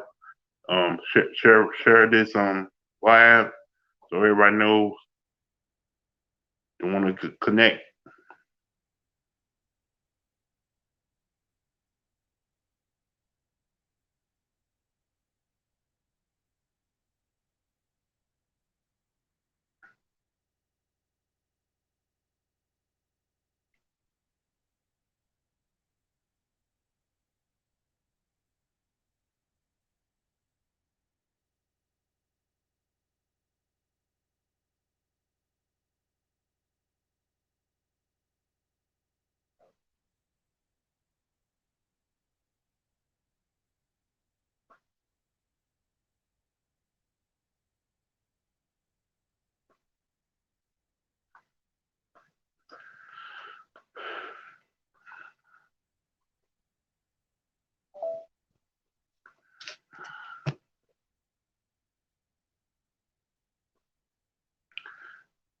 Just some updates with y'all. Alvin Kamara is ruled out for Sunday's game versus the Eagles. The Saints are activating Tony Jones off IR per sources say.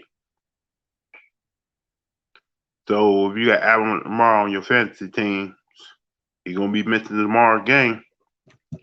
All right.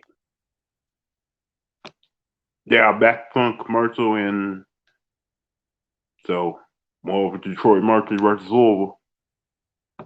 Team that comes out of the Horizon League can make some noise. Yeah. Oh, no, you see that. I mean, that's really the top 6, 7 right there. Very solid and not much difference between those two teams. You think Cleveland State, Wright State, maybe a little better than those going into this season. We'll see how it plays out. But this team right here, again, a lot of talent that he is trying to put together and piece together guys that have been in a number of different places. A couple lineup changes for the Cards out of that timeout. We have Jared West still on the court, Sidney Curry in, Noah Locke still in, Samuel Williamson, and Matt Ross, fresh off his big performance for the win over Navy on Monday night. Same lineup on the court, same 5. Davis with another attempt at a 3 for the Titans. Williamson grabs the rebound, tries to push it up. Right the pass line, but it comes right back to Williamson, and he hits the 15-footer. He's going to insist for that by himself because it went the pass and then back to himself, and Samuel staying with it and getting that little pull-up jump.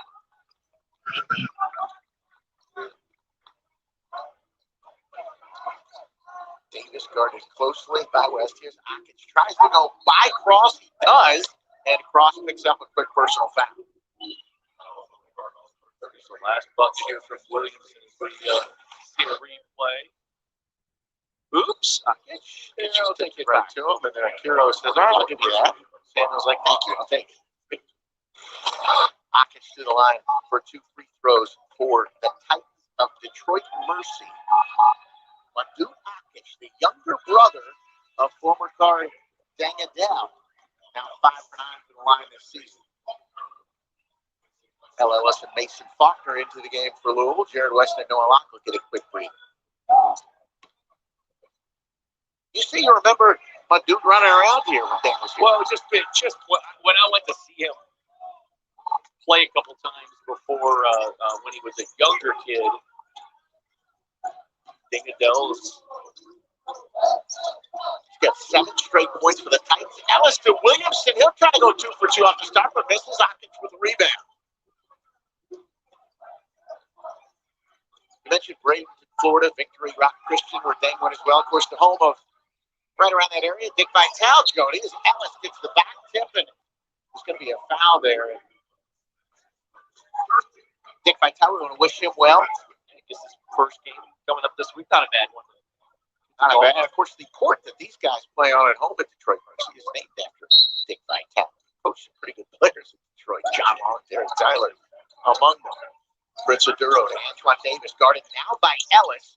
Harvey drives on Williamson. Over to McAdoo, guarded by Faulkner. McAdoo gets to the basket. Faulkner tied him up. What a play. It'll stay here with Detroit. What a play by Faulkner, though. Good job by Mason Faulkner. And look, when he has been getting in the game, as we see it, nice step through. But a nice play there by Mason Faulkner. When he's been in the game for Louisville, good things have been happening. You can tell he's getting healthier and healthier. Conditioning is getting better. McAdoo had to shoot that. The shot clock running out. Harvey gets the offensive rebound. That one just grazed the rim. Just scored 7 straight for them. Akuro over Curry misses. Williamson goes up and grabs the rebound. Faulkner's lucky he didn't turn that over because Davis was right there. Ellis to the basket over. Harvey gets it down.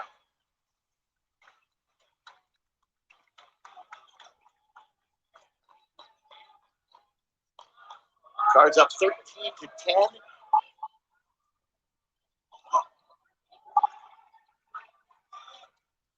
Davis now guarded by Faulkner. Cards will double him at the half-court line. Akuro looked like he almost could have gone all the way to the basket. Akic has been hot. And another board for Samuel Williamson. Williamson, the nice lead for Curry, but he can't handle it just off his fingertips. And another turnover for the Cards. That's 4 turnovers in the early going for Louisville.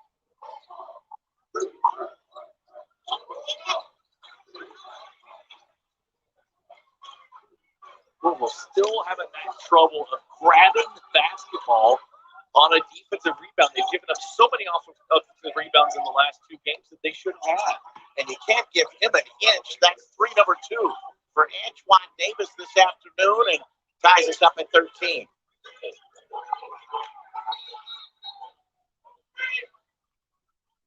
We're going to get a trap. We're going to get a foul.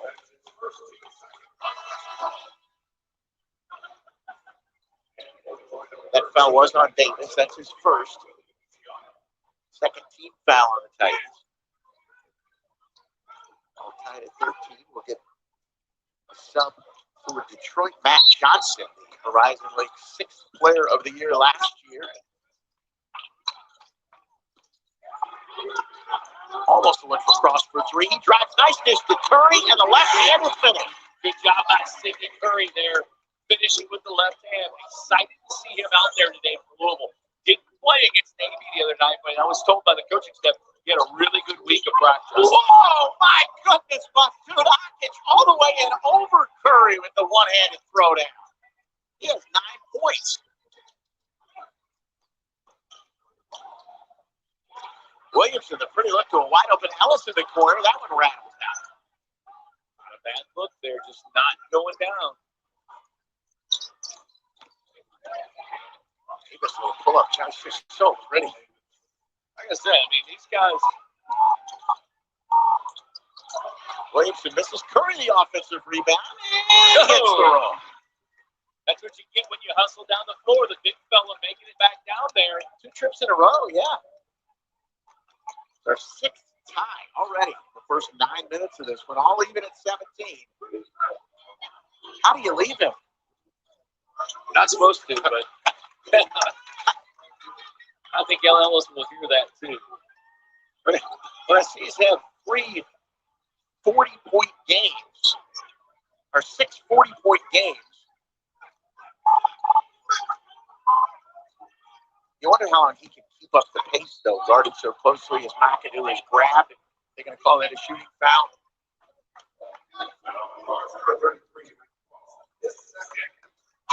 That'll be the second foul, by the way, on Matt Ross. How about my dude Hockett?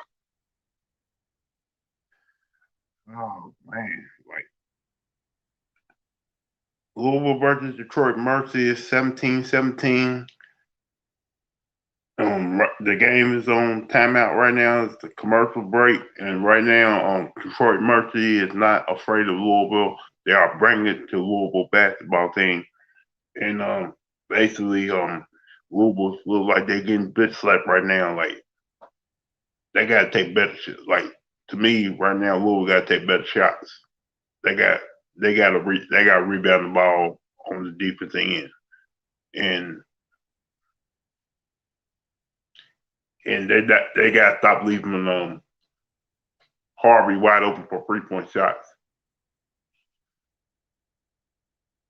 It's like this is like the fourth game that Chris Mack is out because he's still suspended because the idiot president for the University of Louisville felt like she needed to show how much power she got, and so far it has cost Louisville one game to Lamar, and he's only got like 2 games left. Hopefully,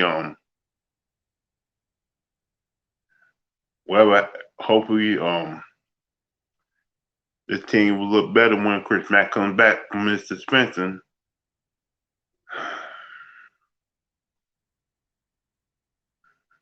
Only time will tell.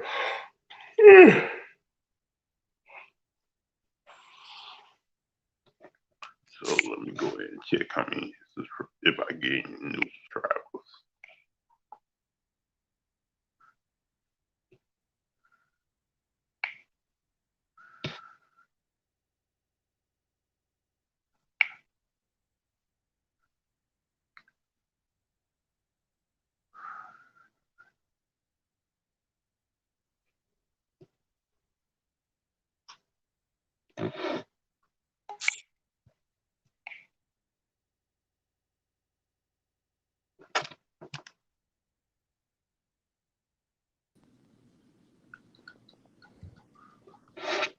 What up, young? What up, man? Nothing, just trying to get these subscribers. So I might be on here all day long. Like right now, I'm watching this Louisville Detroit Mercy game. Oops. No, I'm just looking back at the verdict.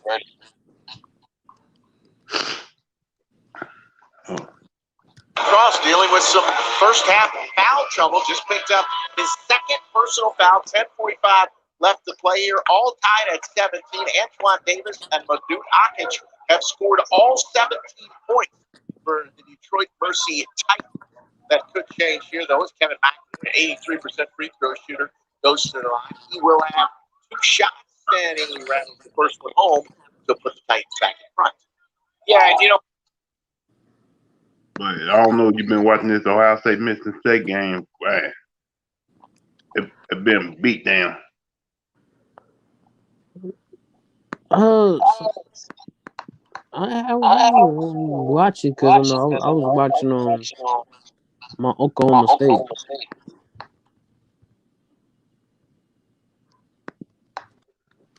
Mm. 6 touchdown passes in the first half.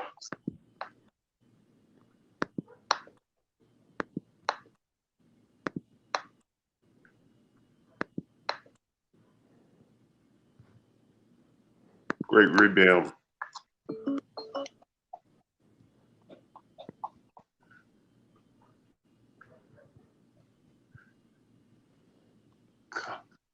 Come on, guys. You gotta have a better shot than that. How you feel about the situation? What situation right now? The incident with that boy.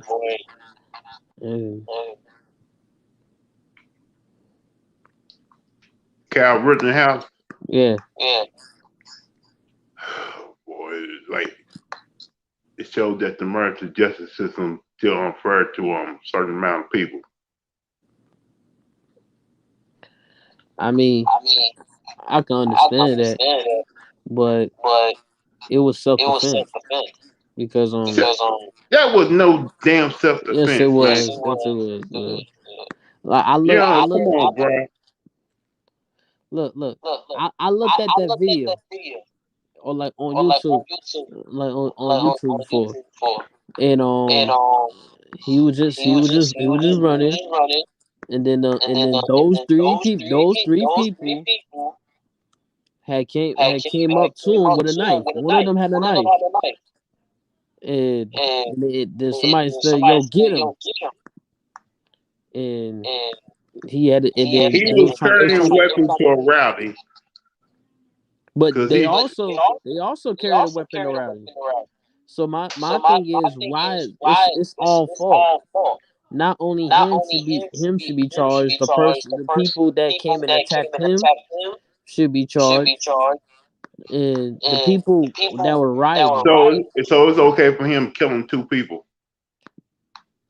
they was coming at him with a weapon. Like what would you do if somebody came at you with a knife and somebody and some they're Did trying you to see jump the knife you? in the video? Hmm? Did you see the knife in the video?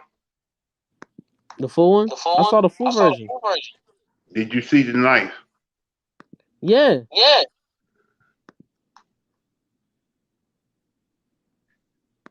If you like, think about your mind. You see a guy come with loaded weapons. You thinking he about to kill a whole lot of people in the crowd before even you gonna try to stop that guy from trying to kill people in the crowd. They were rioting.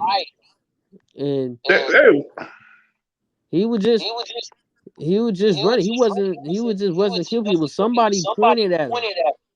And then he turned Cause around. He they seen a dude with a knife. cause they thinking he's there to kill a whole lot of people. Yeah, that's what they that's what they thought. That's what they thought. Maybe they were trying to make save some people's lives. He was defending. He trying to stop. Defending what? He was defending himself. Like I said, I saw the full version when he was running.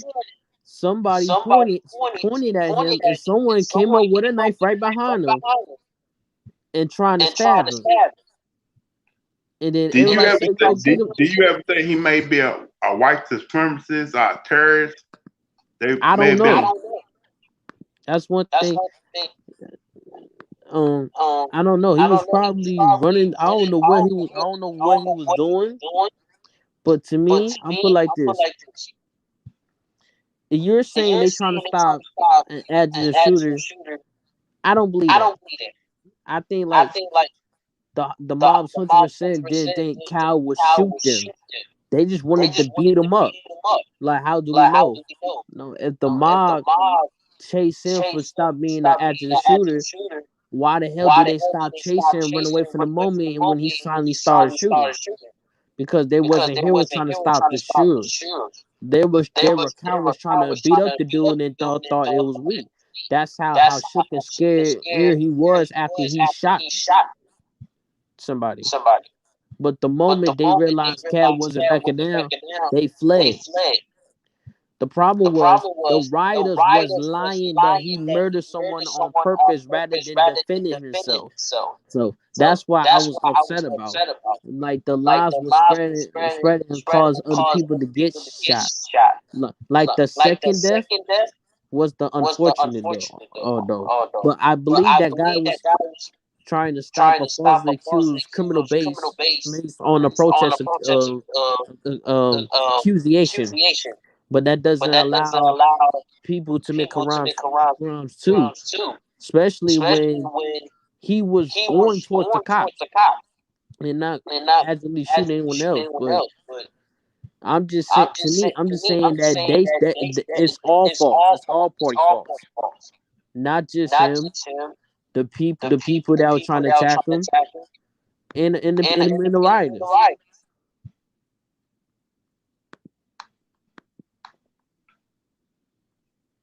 So you was okay with not guilty verdict? I knew it was gonna happen because he was white. I'm just saying because if it was the other way around, and he was a black guy. Yeah, it was the other way around. He would have been charged. Because when the judge dropped the weapon charge, I'm like, are you serious, bro? It's a white on white crime. I knew it was happening. But my problem is that us we're getting involved and then we saying, um, we're comparing this to they're comparing this to Trayvon Martin. They're comparing this to Tamar Rice when they have nothing to compare. There's no connection of it. Why why us comparing us and why we comparing innocent African males and females to this situation here? It's totally different. Because they see, because right now, the justice system is messed up. They have two ways of doing when it comes to justice. With white people, they let them go. With black people, they don't let them go. Mm. Oh, okay, I get you. It's just the system. Yeah. Okay.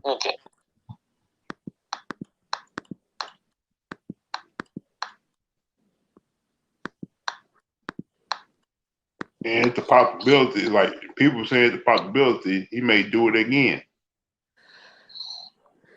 I don't know. Maybe not. It seems like to me, Cal Rittenhauser is not. I don't want to say retarded. It almost seems like he's a special guy when it comes to his mind. I don't think he don't see stuff the wrong way as other people do. He's a kid. No, I'm not going. I'm not going to use that. Oh, he's I mean, he just in the kid in the wrong place at the wrong time.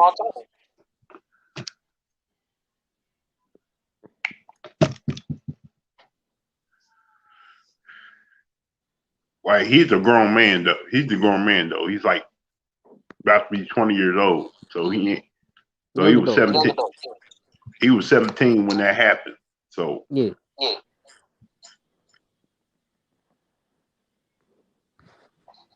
And plus, the first thing that should not happen was his mother taking him down there, dropping him He's off. 18. Why was she on the crowd?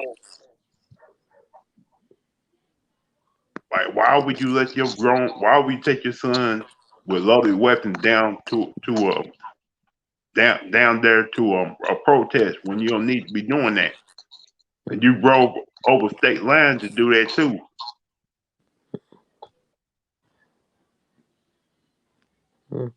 But he's 18. He's 18. I feel like I feel like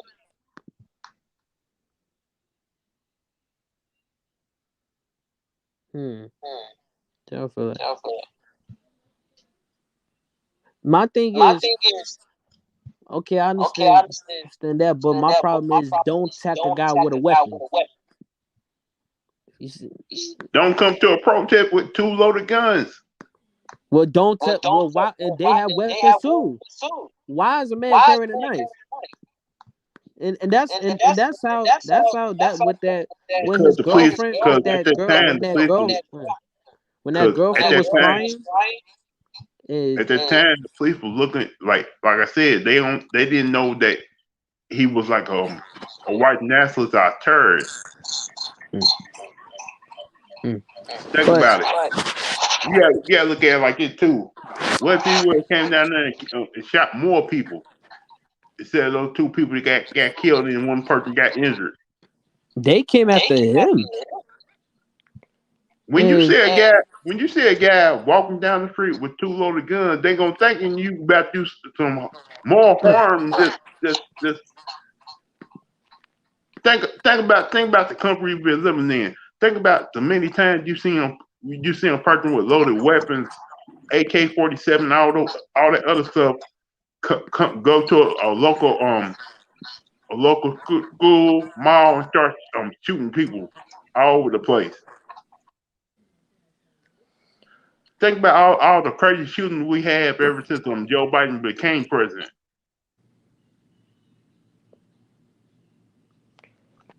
You know what I'm saying? They like what I'm trying to remember what it said. It's like an active shooter. They probably thinking he was one. Yep, but like I said, that's not. It said I'm not gonna use that. Like you saying how it was a weapon, you could say the same thing. Like why is you holding the knife and trying to stab a 17-year-old? That's wrong there. And why y'all attacking him with a gun? That's you need to ask them people that. And when I seen the girl, his victim's girlfriend, she started crying. I feel bad, but I don't, because that's your boyfriend's fault. Why would he go and confront that killer? I mean, not the killer. Why confront the guy with a gun? And and you look at the. Think about it. He probably affronted the guy with the gun because he thought he was going to start But you don't do shooting. that. You don't do that. You don't go say, hey. In this man young, he probably trying to be a hero and disarm him. Because he thought he gonna be one of those guys who's gonna go all over the place shooting everybody. Like when you in the heated situation with protesters and rioting, you don't know who's who. You don't know what people got in mind, what they're gonna do. Like Kyle Rittenhouse went down there in a heated situation. Yeah. It just certain situations. They didn't know who he was, and he don't know what was going on. Okay, he just see a bunch of people.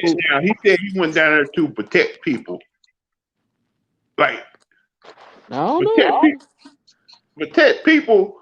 You shouldn't have been down in the first place. You are a 17-year-old boy with two loaded guns, and your mother should have had better judgment taking you down there like that. Yeah. But to me, like I said, it's like the girlfriend thing. I'm like, why would matter of fact, why was your boyfriend in there? Why y'all in there? Matter of fact, why everybody outside of there protesting? But my thing is watching it. Why would y'all have a knife? And why y'all trying to hit him with a skateboard? The victim. I know, because he was hitting with a skateboard. Because they were worried about getting shot by the police. Police. They were attacking a 17-year-old. One person. Think about it, the heated situation with the cops right now and the people in the rioters. They you had that George Floyd situation. Right. And you see a kid with loaded guns. You don't know if he come down there to shoot with a whole lot of people or are doing what. You can say he's trying to protect himself, but you don't know what his intentions really was before they confronted him. But one of his attackers, when the person that attacked him said that he told him he was going to the police. That's one the guy said. Of course, he had to go to the cops because you just got done shooting two people in a third person. Before he was running to the cop. Before he shot them, he was running towards them, and one person pointed at him, and they all attacked him. I'm just saying, it's all fault. Now he said he was going to the cops. You don't know if he was going to the cops to shoot them or not. maybe they were trying. Maybe those people thought we need to protect these officers right now because this kid may be trying to shoot them. Because if you're a person with two loaded weapons saying I'm going to the cops, what you think they going? What you think they mind going to think? Look, I'll say this, I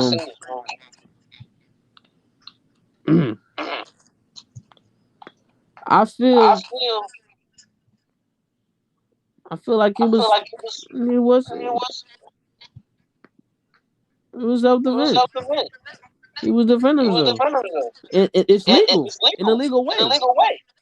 It's self defense. No ifs, no ands, no buts. Well, I don't know what the law is in Wisconsin, so I'm not defending everybody. I'm not supporting the whites. I'm just saying. I'm no, just I'm just saying my saying life. I don't know what the law is in Wisconsin, how they do things down there. Yeah, I don't know that. Cause think about it, you can have your stand your ground law in different states, and in other states you may not have that. See, that's why I really didn't want to comment about the whole Cal or Rittenhouse situation because because I don't even know what the laws are in different areas. Yeah. So, like, I was upset that he was found not guilty because, like I said, the justice system is unfair to certain people. And if you ain't basically white, if you white, you will get off a couple times. If you black, you ain't gonna get off.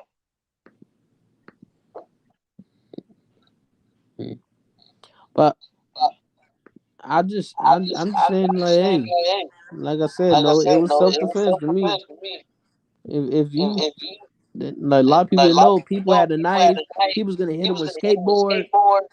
They was trying to take the gun away. No, trying to hit him with a stick.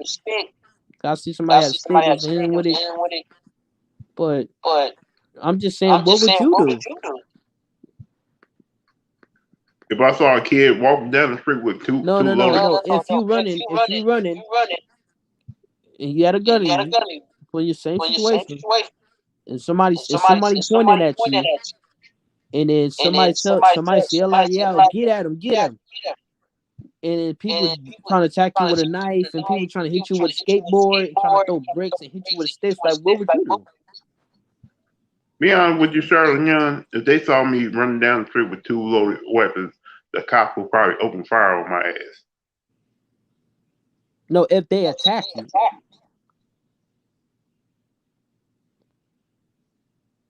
Be honest with you, man. If as a black man, I think they would not attack me because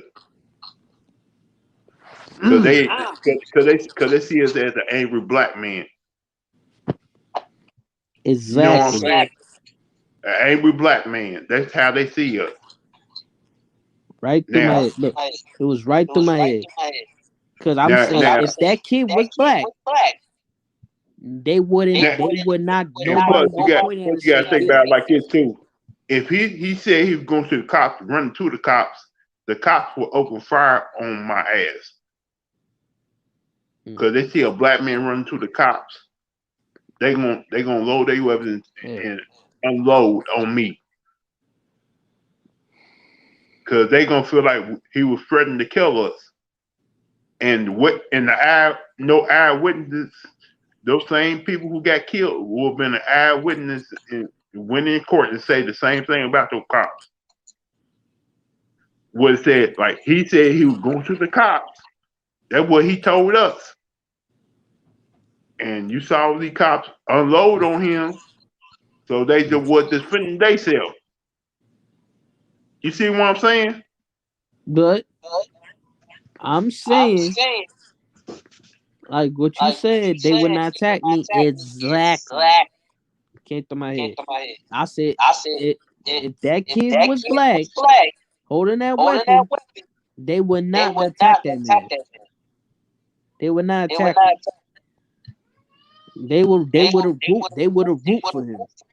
They would have followed. They would have followed behind him, like, oh, like, yeah, get him. And then it would be all on social media like a black kid tried to shoot at the cop, and people would defend him. They all they see was a white kid holding a gun, and then you see He had a full arsenal with him. He had 2 loaded shotguns and 2 handguns with him. they would attack him. But like I said, if he was a black guy holding a weapon, they like holding a gun, they would not attack. They would not attack him. Point blank period. And to me, is this. I didn't know that. I didn't know his family lived 20 minutes. 20 minutes where his mom is far from. But you gotta know is somebody. You gotta look. Somebody had a knife, and somebody had a gun. Even somebody said it on the court. The guy said he had a gun, and he pointed at the kid. But I'm saying, like it is, he should not be the only one charged. So as those people, the one with the gun, the people that attacked him, I feel like police should have done a better job. Police should have just had See, you got something right now in Atlanta. Yeah. A panic at Atlanta airport after didn't know to charge a weapon. See, it's like I'm saying, you know, if you got a person come to certain areas with weapons, the first instinct that people gonna have now is probably try to get arm that person or attack them because they ain't trying to get shot their own self. They don't want to see other people get shot. How you feel about Young Dolph death? Be honest with you, I never heard his music. Like, I got family down there in Memphis. I've been trying to find out what's going on. Like, it was wrong. I was like, for him to get killed like that was kind of fucked up. Because now you got his kids got to grow up without their daddy, and his baby mom like, well, I'm gonna tell my kids about their daddy dying now. Cause those are 2 little kids. They don't understand. They ain't gonna ever see their daddy ever again. Over a damn beef. They said something about they had like a $50 hit on him. $50,000 hit. Like, dudes that's the most stupidest thing in the world to try to kill somebody just to try to get some money, man. What's wrong with people? It's sad, you know, but that just how life is. Because you got to be careful. No, I mean, and like rappers that's on the streets, they bring their street life into the rap game, which is dangerous. Because if you're bringing that street life into the rap game, you got to deal with the consequences. There's a reason why he didn't. There's a reason why he don't live in Memphis no more. He lives in Atlanta. Yeah. He just came to Memphis. He comes to Memphis every once in a while to see his mother, and he does that all the time. Go to that little cookie place for you get her some cookies. He was there like that day after getting no cookies. He was gonna go pass out turkey to the community. I feel like you should have been careful. I feel like not careful. I feel like street rappers need to be careful Cause No, like if you got bodyguards behind you, where the hell was the bodyguards at? exactly. No, but I feel like I understand that it's his home. Everybody in the city love him, but people don't know that when you go back to the city, some people gonna love you, but some people gonna hate you. And some people gonna be jealous of you because you made it. They didn't Right, because they didn't work hard enough. right. So that's why I said being a rapper is most is very very dangerous if you coming from the streets, you know, because him getting killed and like y'all know him beefing With and Gotti and then that other rapper, yeah. it's like it seems like to me one of they Gotti's friends or that other rapper who beefing with him, friends probably like, hey man, I'm gonna go. Hey man, look what it is. I killed this dude for you, y'all. How you feel about that, bro? And I know God, if somebody told God and all that, like man, you trying to bring some heat down on me, man. What's wrong with you, bro? And that's the problem. Like you got these idiots, you got those idiots who are always trying to bring the heat down on somebody. Always want to do something stupid just to prove themselves. Idiots.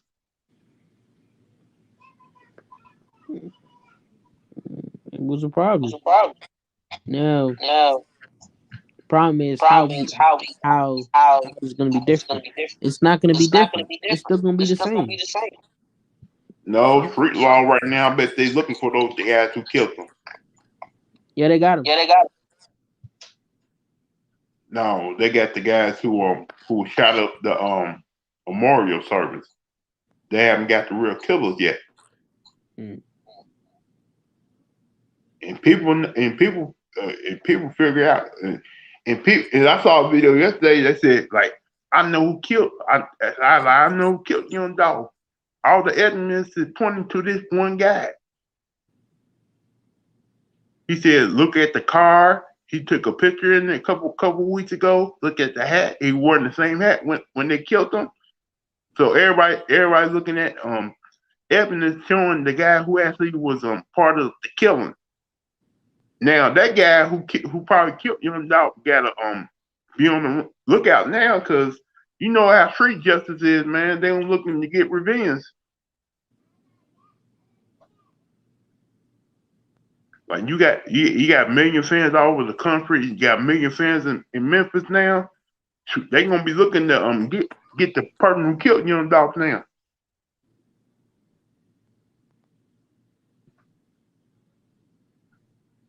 Yeah, because now like you shooting AKs and When you having get a shot up gun. 50 times, when you get shot up 50 times, Mm.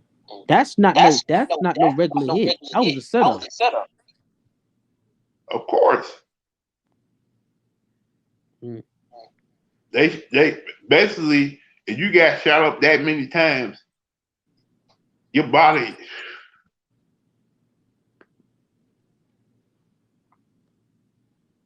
he's probably unrecognizable now. If you got shot that many times like that. Mm.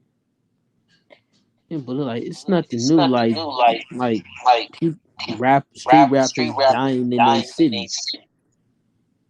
It's nothing new. And like I said, like will it ever change? No. The It's gonna be another. main ones who been are young are in their 20s dying real young too. Think about all the street rappers who died over. Yeah. It's like almost seems like it's one dying every month now. Yeah, it's like SSX. He died in my state. He died in Florida, where he's from. He Like died. I'm just saying, like I saw the video where he died. I'm just saying he was just leaving a car dealership when he got shot. yeah, Because they was following him. it And was following him. where the hell was his bodyguards at? His uncle was there. His uncle ran. His uncle ran once the shots got off. So he ran and left his nephew getting killed. No, when they were when they was driving off, dudes pull up and they say, "Yo, where the money?" And then give the money, and then SS was like, "Yo, what's the F going on?" And then shot came out, and then after the shot, his uncle ran to the back to the store. He ran away to the store, and then to that place, and they said, "Yo, call 911."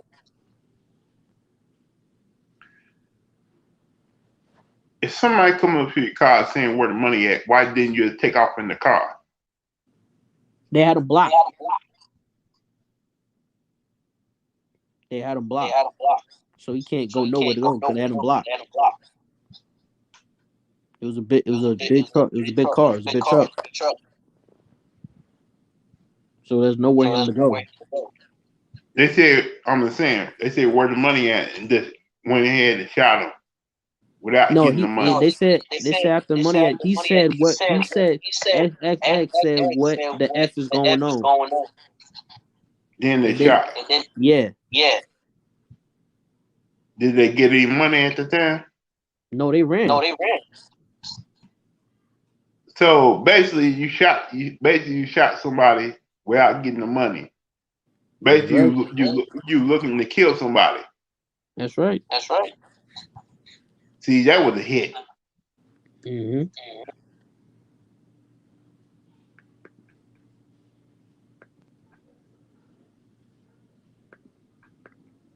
Yep. Somebody, and I know they got the guys. Somebody must have paid them to take him out. Was he beefing with anybody at the run time? Nope.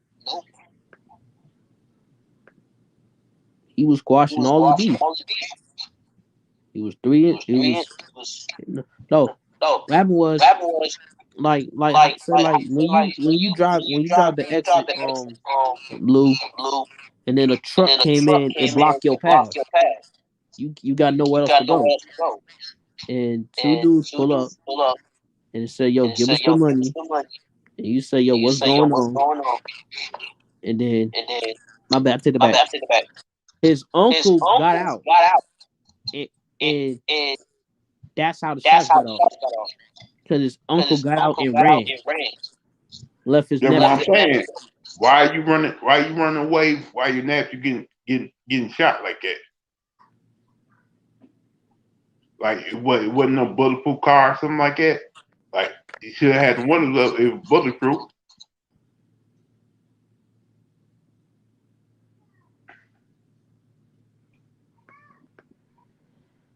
Yeah. And plus, I'm pretty sure they had a loaded weapon in the car with them, but I guess they didn't. And plus, knowing who you are, you're supposed to take bodyguards with you all the time. For X, I feel like he doesn't have like bodyguards. He just have his friends. His friends always be there with him. Friends and family.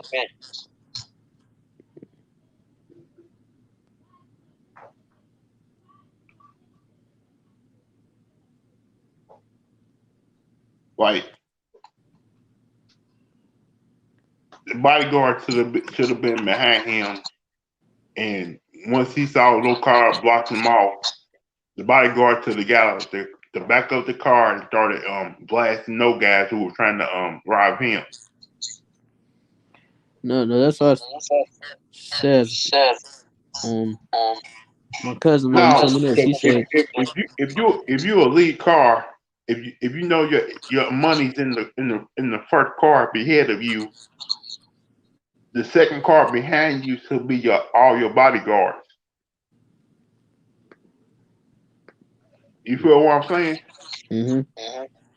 And when you see guys block your way and come up to the car, the bodyguard to get out the car right away and start blasting.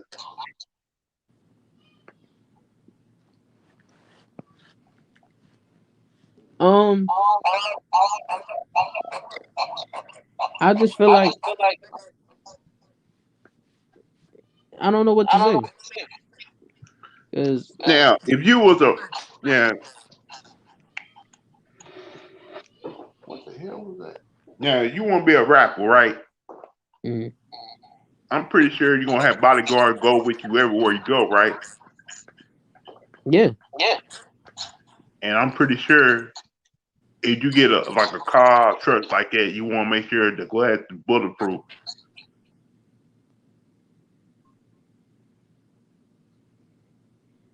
Meaning you don't want to make sure not have your windows down, nothing like that. mm, Cause think about it. If you die, if you're a bodyguard and the person you're working for dies, they're not getting paid. They're not getting their money to protect them.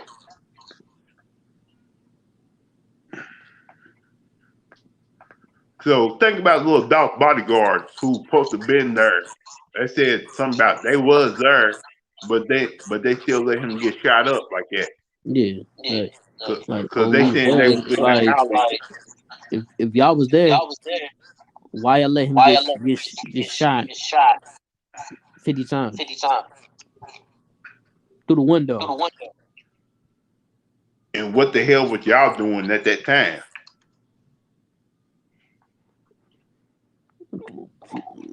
Yeah, and like that's the problem. Like security, you must protect your artist. You must protect that person because his life is on the line. His And life plus, is now if on he yours. plus with him getting died, those guys are probably ain't gonna never get another security bodyguard job either. Yeah, Because how am I gonna trust you with my life when the last guy you supposed to guard protect got killed? mm-hmm.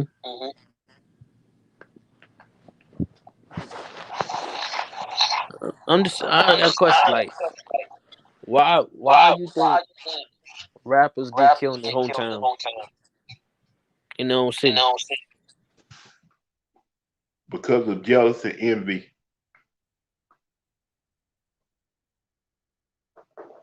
Explain. Think about it. If you killed a celebrity, you go down in history as the person who killed that celebrity. Think about the person who killed John Lennon. People remember his name for life. Or the person who murdered Malcolm X.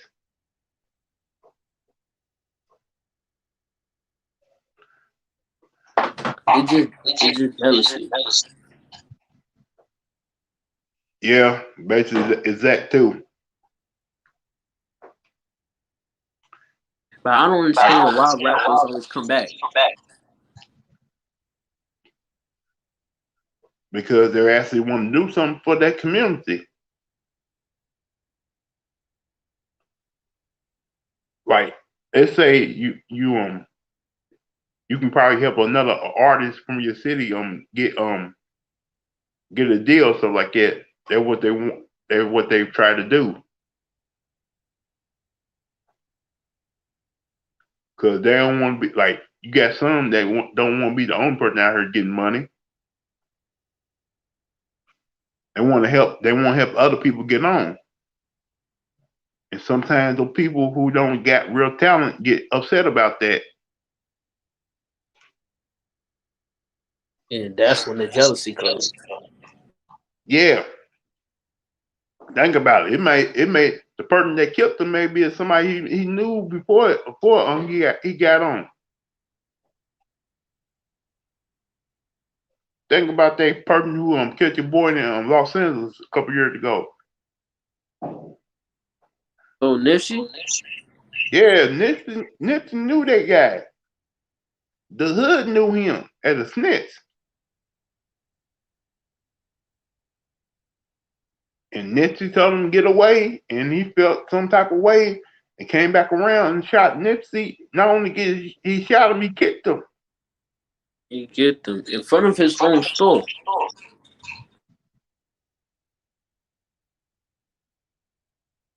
Like, and he was like basically he was just an empty. He let his emotions get a bit. He let his emotions basically take over because he knows nobody don't want to fuck with him. He better be lucky he's locked up right now because if not, he'd be dead by now. Well, they probably still getting his ass in prison though. Yeah, I mean, like if he gets out, then Nipsey, crew and his gang of And the about this Crips. crew, it's like he ain't never getting out. Yeah, he ain't gonna get out. No, he I ain't gonna think survive. that was like his third strike, so he's in there for life. Yeah, hey And man. like I said, this crew probably got him in prison right now. I mean, this is what my father told me. I mean, like when you win stupid game, you get stupid prizes.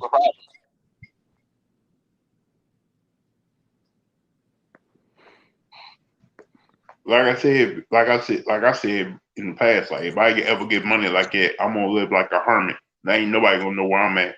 Right. Like I give respects to Kendrick and J. Cole because media never know what they do. Like we didn't even know that they got kids. We didn't even know they were married. Yeah, Drake is not in that whole little beefing thing either. No, he gets found out. But the one thing about Kendrick and J. Cole, they never went nowhere. They just hide, and people never know.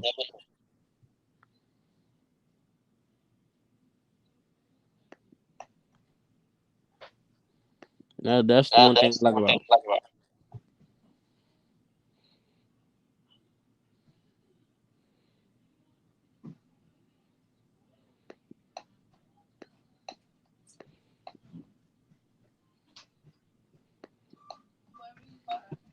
Like Snoop Dogg has said, he's surprised he's still living this long. Yeah,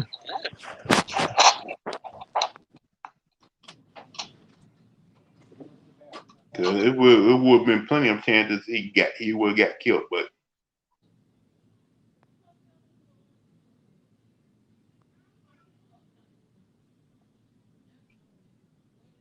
like, when you grow up in the environment that they grew up in, like they lucky to still be around. yeah. Like you got to get out the environment. Don't come back. Until you reach that age.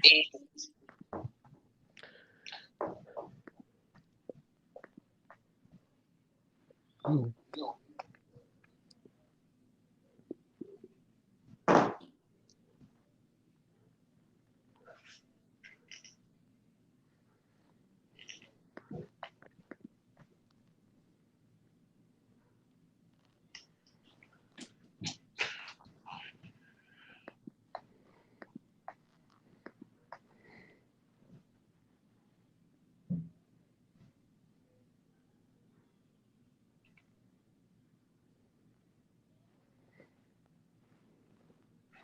Did you ever see a video with TBJ and Faith Evans? Oh yeah.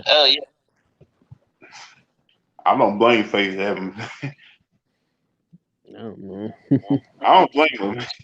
TBJ is oh man, A creep. yeah, he is a freak. That was fucked up. Why would you record an argument with your wife? I know they're getting divorced, but why would you do that? What's wrong with you, bro?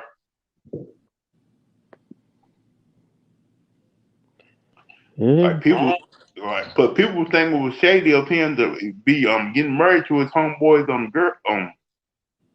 girl. I know Biggie been dead for a long man, but you don't do that crap. Mm. And the marriage did not work out. Like nobody's not surprised by that. even if she cheated on your ass too, you probably get on her damn nerves. That's probably why she did it. Mm. Like CBJ been known to piss women off like that though. Yeah. He's the same person who did some dirty shit to Cardi B. Mm. Everybody's on St. Evans side anyway. Nobody's not on CBJ side. Yeah. I mean, like, as soon as I saw it, I know people in the comments is not gonna be happy.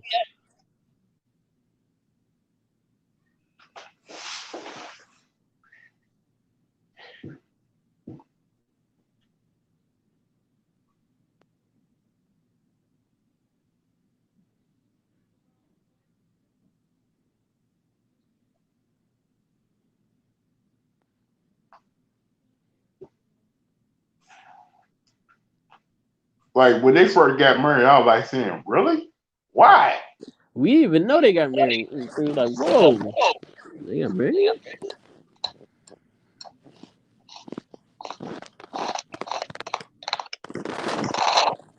Like I said, people like saying, why would you get married to that idiot?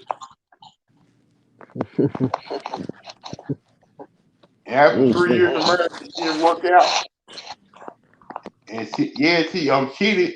So I don't blame her though.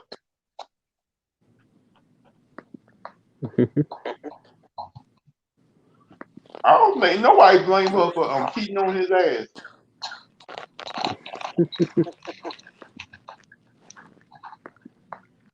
And you think recording that video of y'all arguing gonna make yourself look like the victim? That ain't gonna work.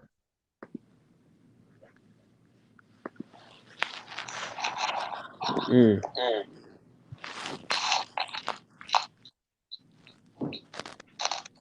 If people know you did dirty shit in the past to females, why you think people gonna be on your damn side, man? Come on, bro. We know how you are.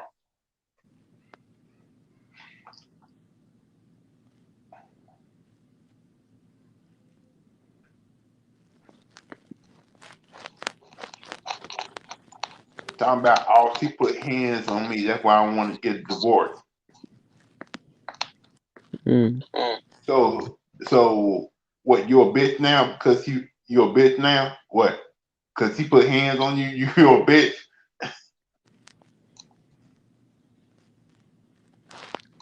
You telling me there's a reason why she probably put hands on you when you got a video camera recording your argument, and you saying like, "What you gotta say now? What you gotta say now?"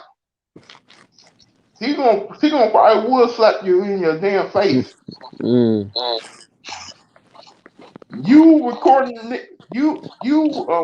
with a camera phone recording an argument with your then wife. That's kind of low and dirty right there. Mm. You keep like there's a reason why you keep things behind closed door and private.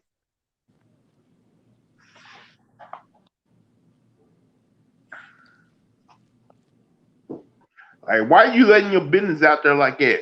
That don't make no damn sense.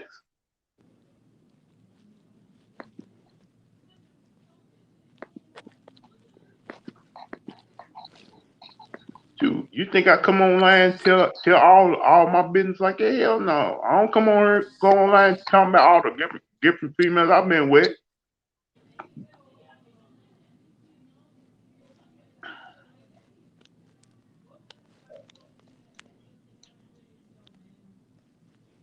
nobody should be coming online and bragging about all the different females you've been messing with. Nah, no, I gotta keep it private. I gotta keep it private. I can't tell them that.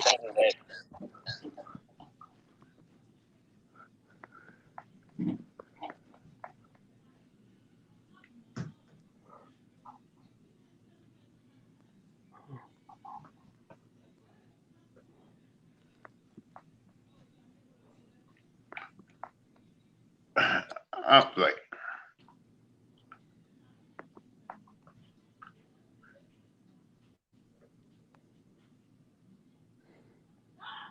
like you said, that's why Kendrick Lamar is private.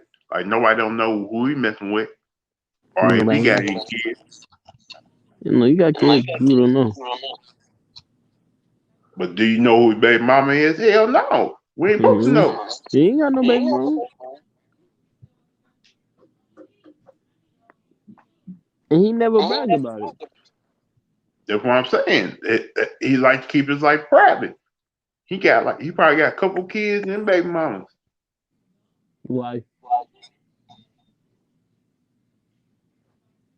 No, because he has a wife, and he been he been with her before he became a rapper, and he now him and his wife had kids. And have you ever seen his wife and kids? I never saw his kids, but I saw his wife. His wife was there at the Grammys.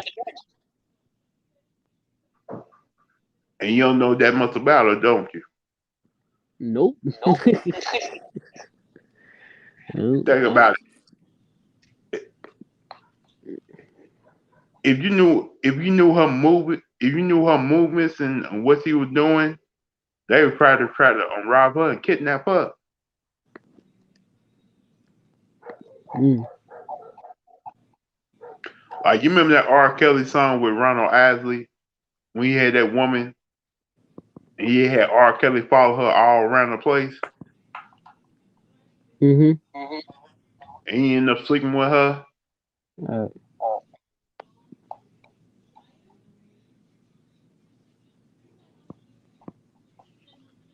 Think about it. Kendrick Lamar's wife probably got multiple bodyguards who follow her around all the time. When she mm. buying groceries, shoes, clothes.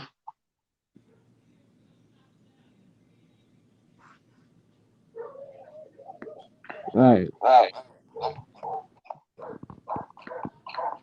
Even if they have kids, you don't know nothing about their kids because they probably had them.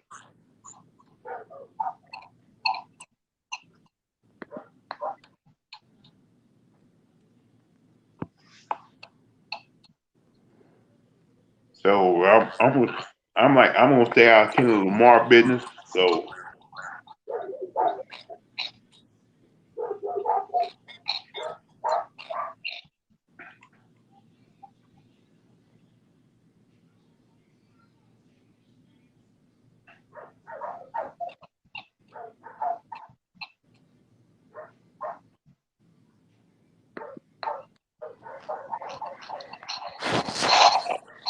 All right, man. all right, you know.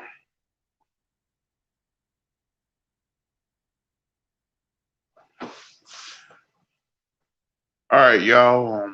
Once again, I'm here trying to get 1,000 subscribers, and I've been online for like 2 hours 59 minutes.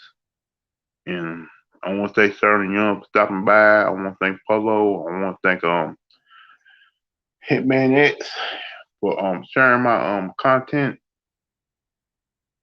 If you're here, hit that like button, hit that subscribe button, and hit that notification so you know when I'm going live. If you want to cash at me, my cash app and PayPal right on there.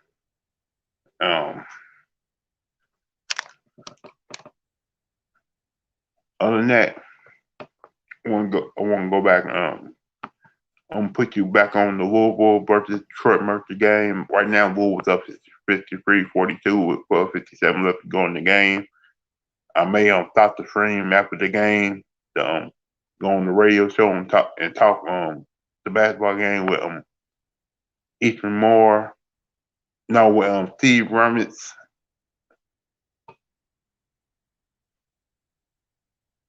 So, all right. Ellis get any kind of update. Ellis Bach turns it over though. Johnson comes up with the steal.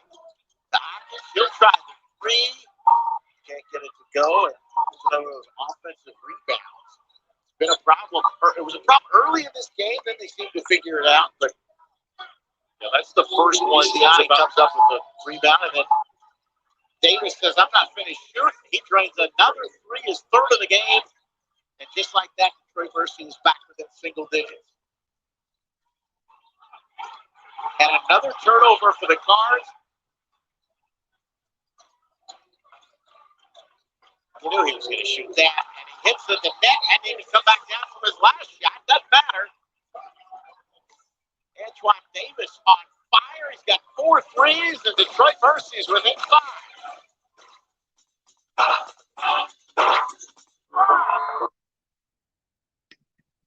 Good Lord, man. Good.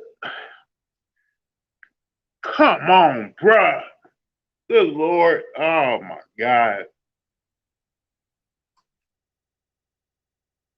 They definitely need Chris Mack back, man. This is frustrating. It is so damn frustrating watching this team play right now because the head coach is out. The president want to make a statement, and the president want to.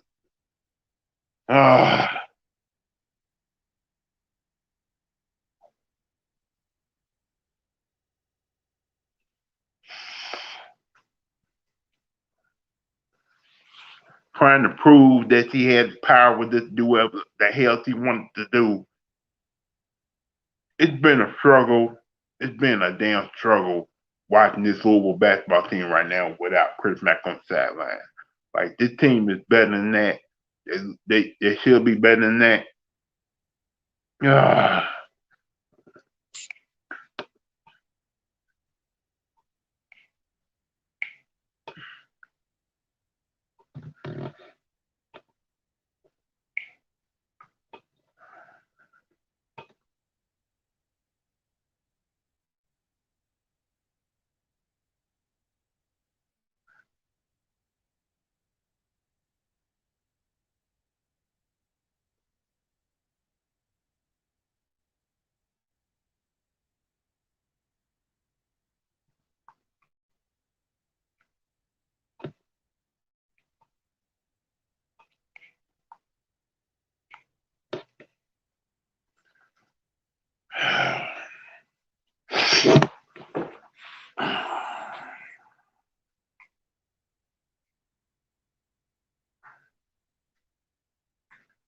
It's just frustrating to me.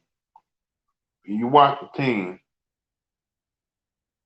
that you love so much having to struggle like it because the president of the university felt the need to want to show he had some power and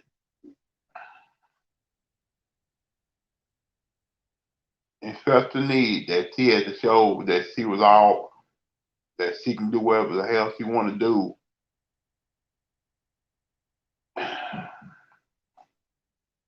And now the basketball team is struggling the Louisville basketball team is struggling right now without their head coach. Yeah, Mike McGee is supposed to be that. Is supposed to be the guy who's running things right now, but right now Louisville getting out rebounding. They're letting guys come down the court to hit knock down 3-point shots.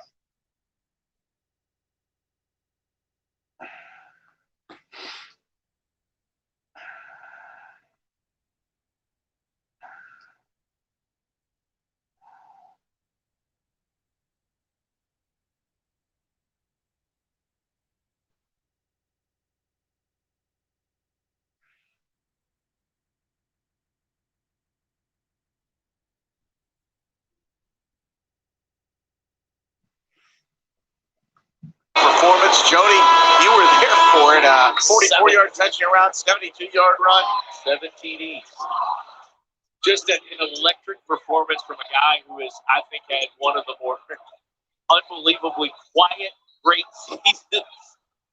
Well, he's kind of a victim of the Lamar Jackson bar, which is set pretty high. But I don't know if he did something Lamar never even did. But right now, we've got a little basketball game here at the KRC Center. Louisville led by 14 about 4.5 minutes ago. But thanks to Antoine Davis with back-to-back threes, Detroit Mercy is back within 5.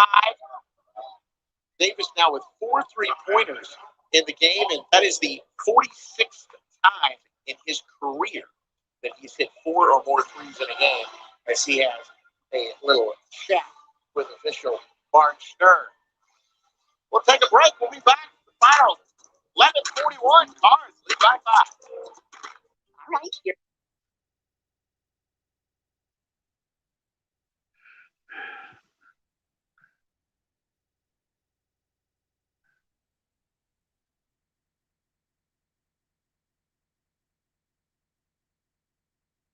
As what you see right now, Ohio State and Michigan State is with 1:36 left to go in the game, about ready to come to an end.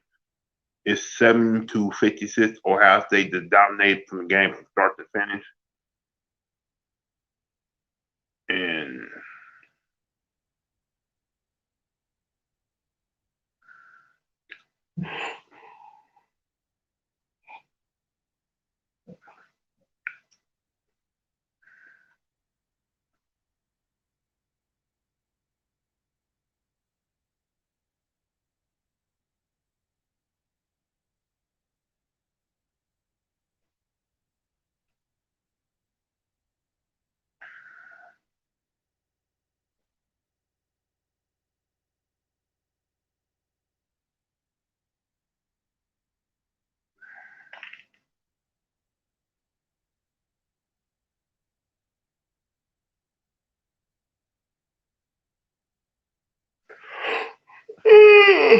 oh man.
Ellis on the court for Louisville. Ellis drives. Going to get a charge, even though Davis hit that. It was after the foul, so a charge on Ellis. Let's take a look at it, Jody. What do you think? Yep. Good call. Ellis still a little out of control at times.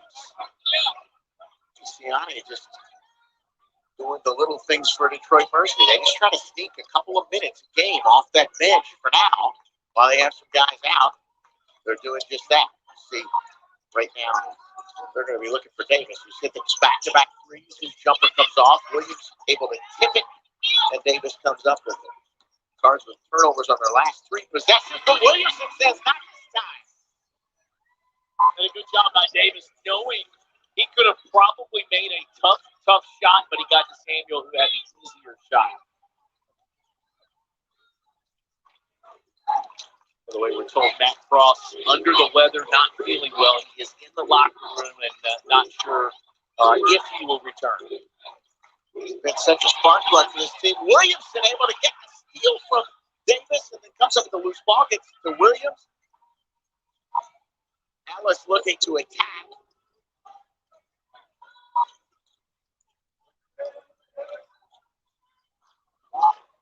High standing around on this possession.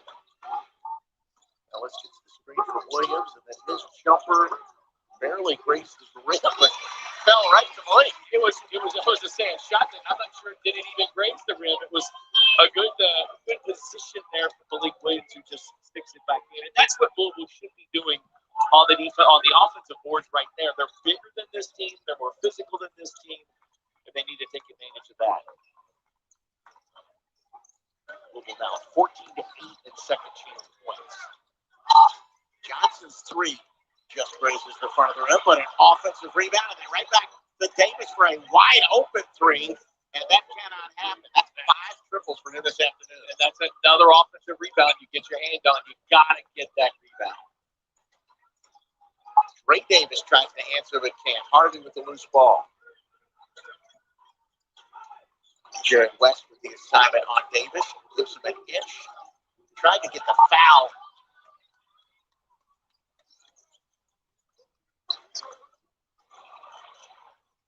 Lloyd Williams for 3.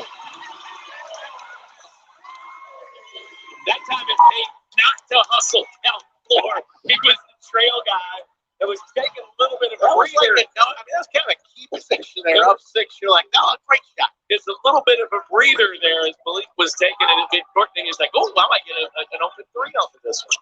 8.7 rebounds, 3 assists for Williams this afternoon. Johnson has the ball taken away by West, and then fouls it. Boy, West is just a physical defender, and he just annoys people. And he loves it too, because West is really upset that he got that foul called and didn't get one or Johnson on West. Here's a look at the steal. Ooh, he got a lot of ball there. Yeah.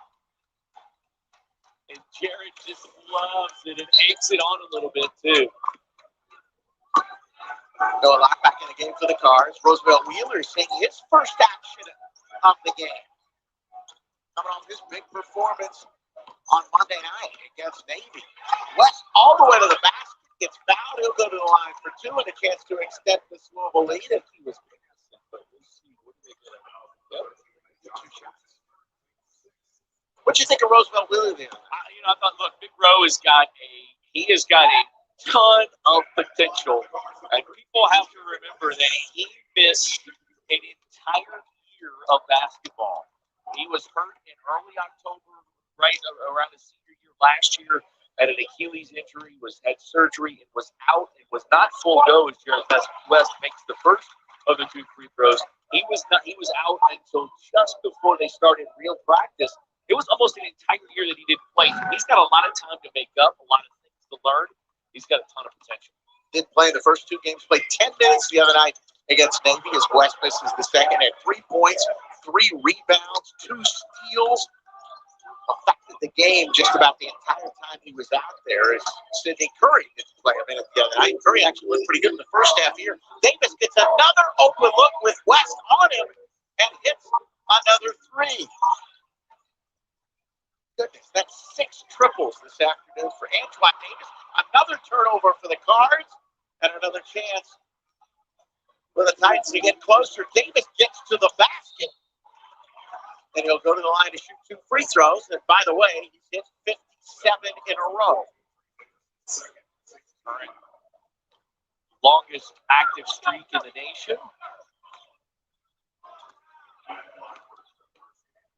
Well, you got between Mike Bothwell, who came in here and scored 30 for Furman the other night, and Antoine Davis. The Cards have seen 2 of the better offensive players in the country. Ted Valentine talking with Davis.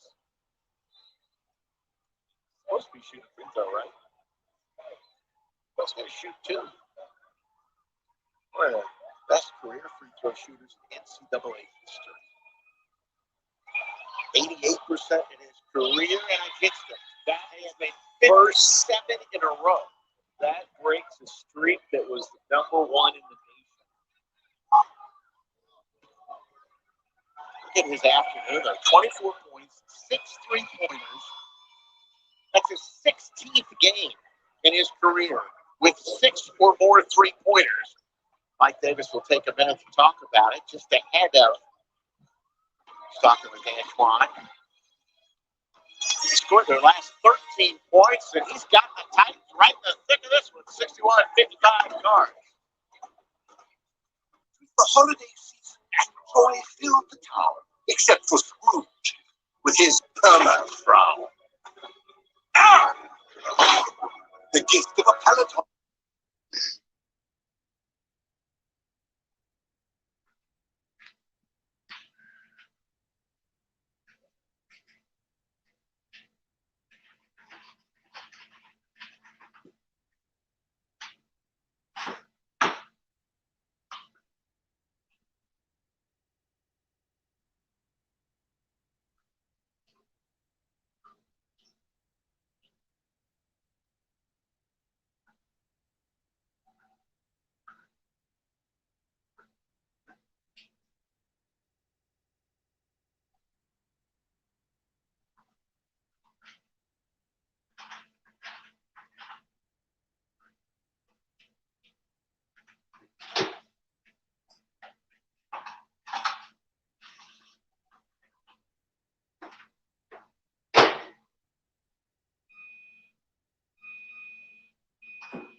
All right, people.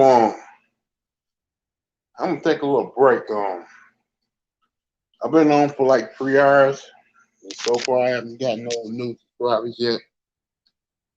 Um, I may come back on later today. So I want to thank everybody who came through to support me. Who, other than that, I'll holler at you in a couple of minutes. I'm gonna take a little nap real quick. All right, peace.